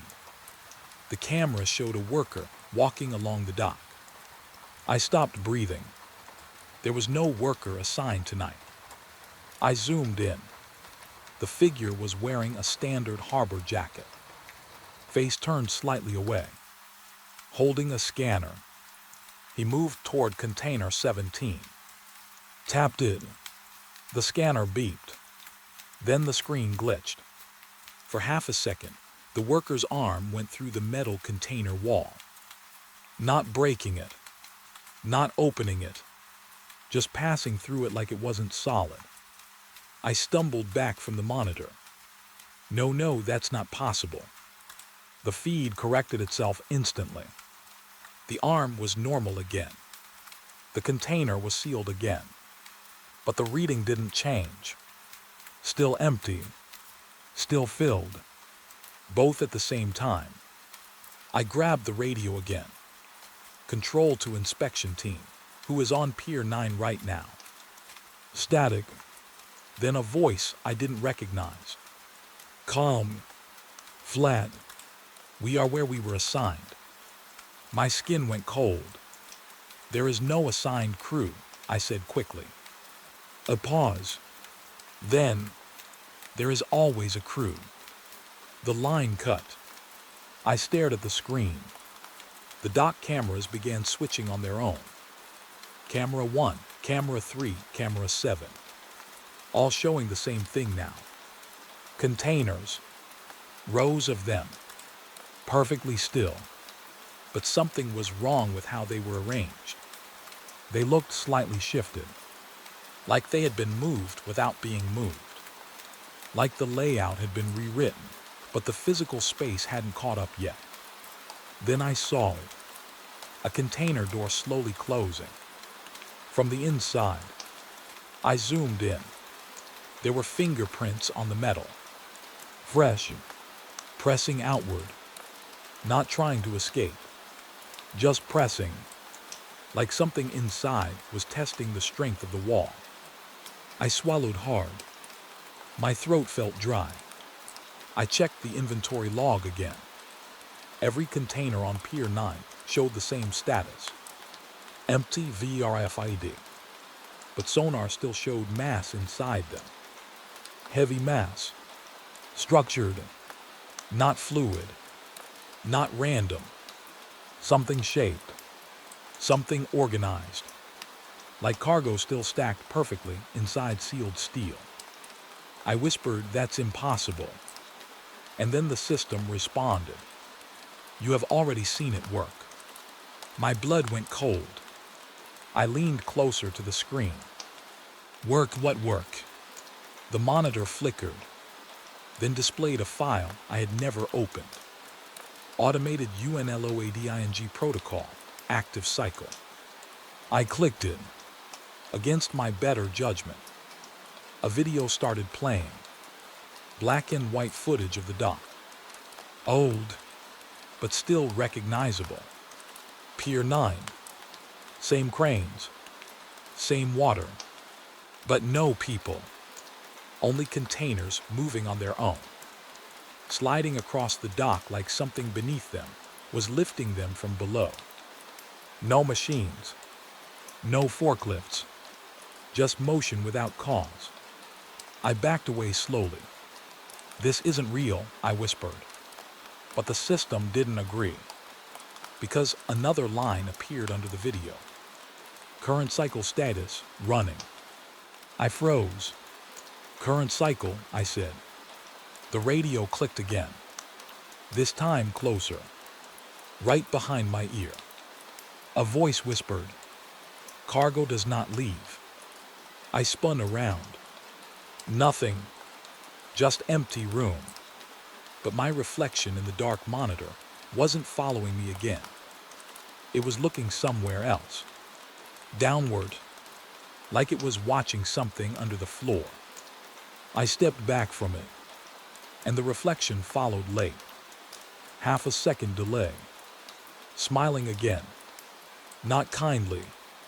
Not human. The dock cameras suddenly went static. All of them. Except one. Camera 9. Pier 9 waterline view. I stared at it. Something was rising under the surface. Slow. Not breaking the water. Just pushing it upward like a ceiling being lifted from below. The sonar data updated in real time. Mass increasing. Container interiors shifting. Then stabilizing. Then increasing again. Like something inside the containers was rearranging itself without moving physically. My radio cracked loudly. A new message came through. Not spoken. Typed. System override notice. Containers are not empty. I shook my head violently. I just saw them empty. Another line appeared.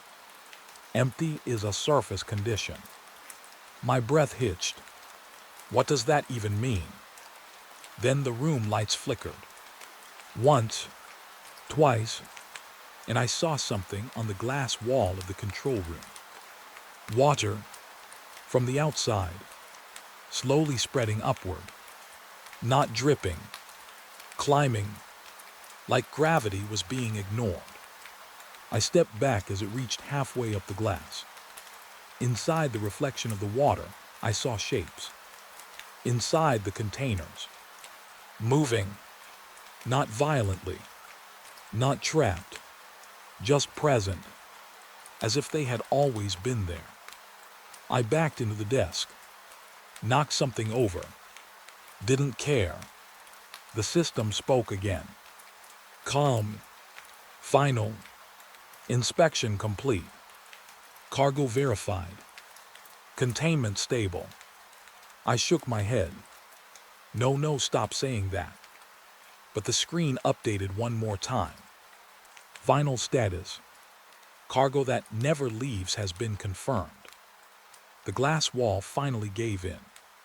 Not breaking, just opening, like a door, and the water from outside didn't flood in. It stepped in, slow, controlled, and I understood something I didn't want to understand.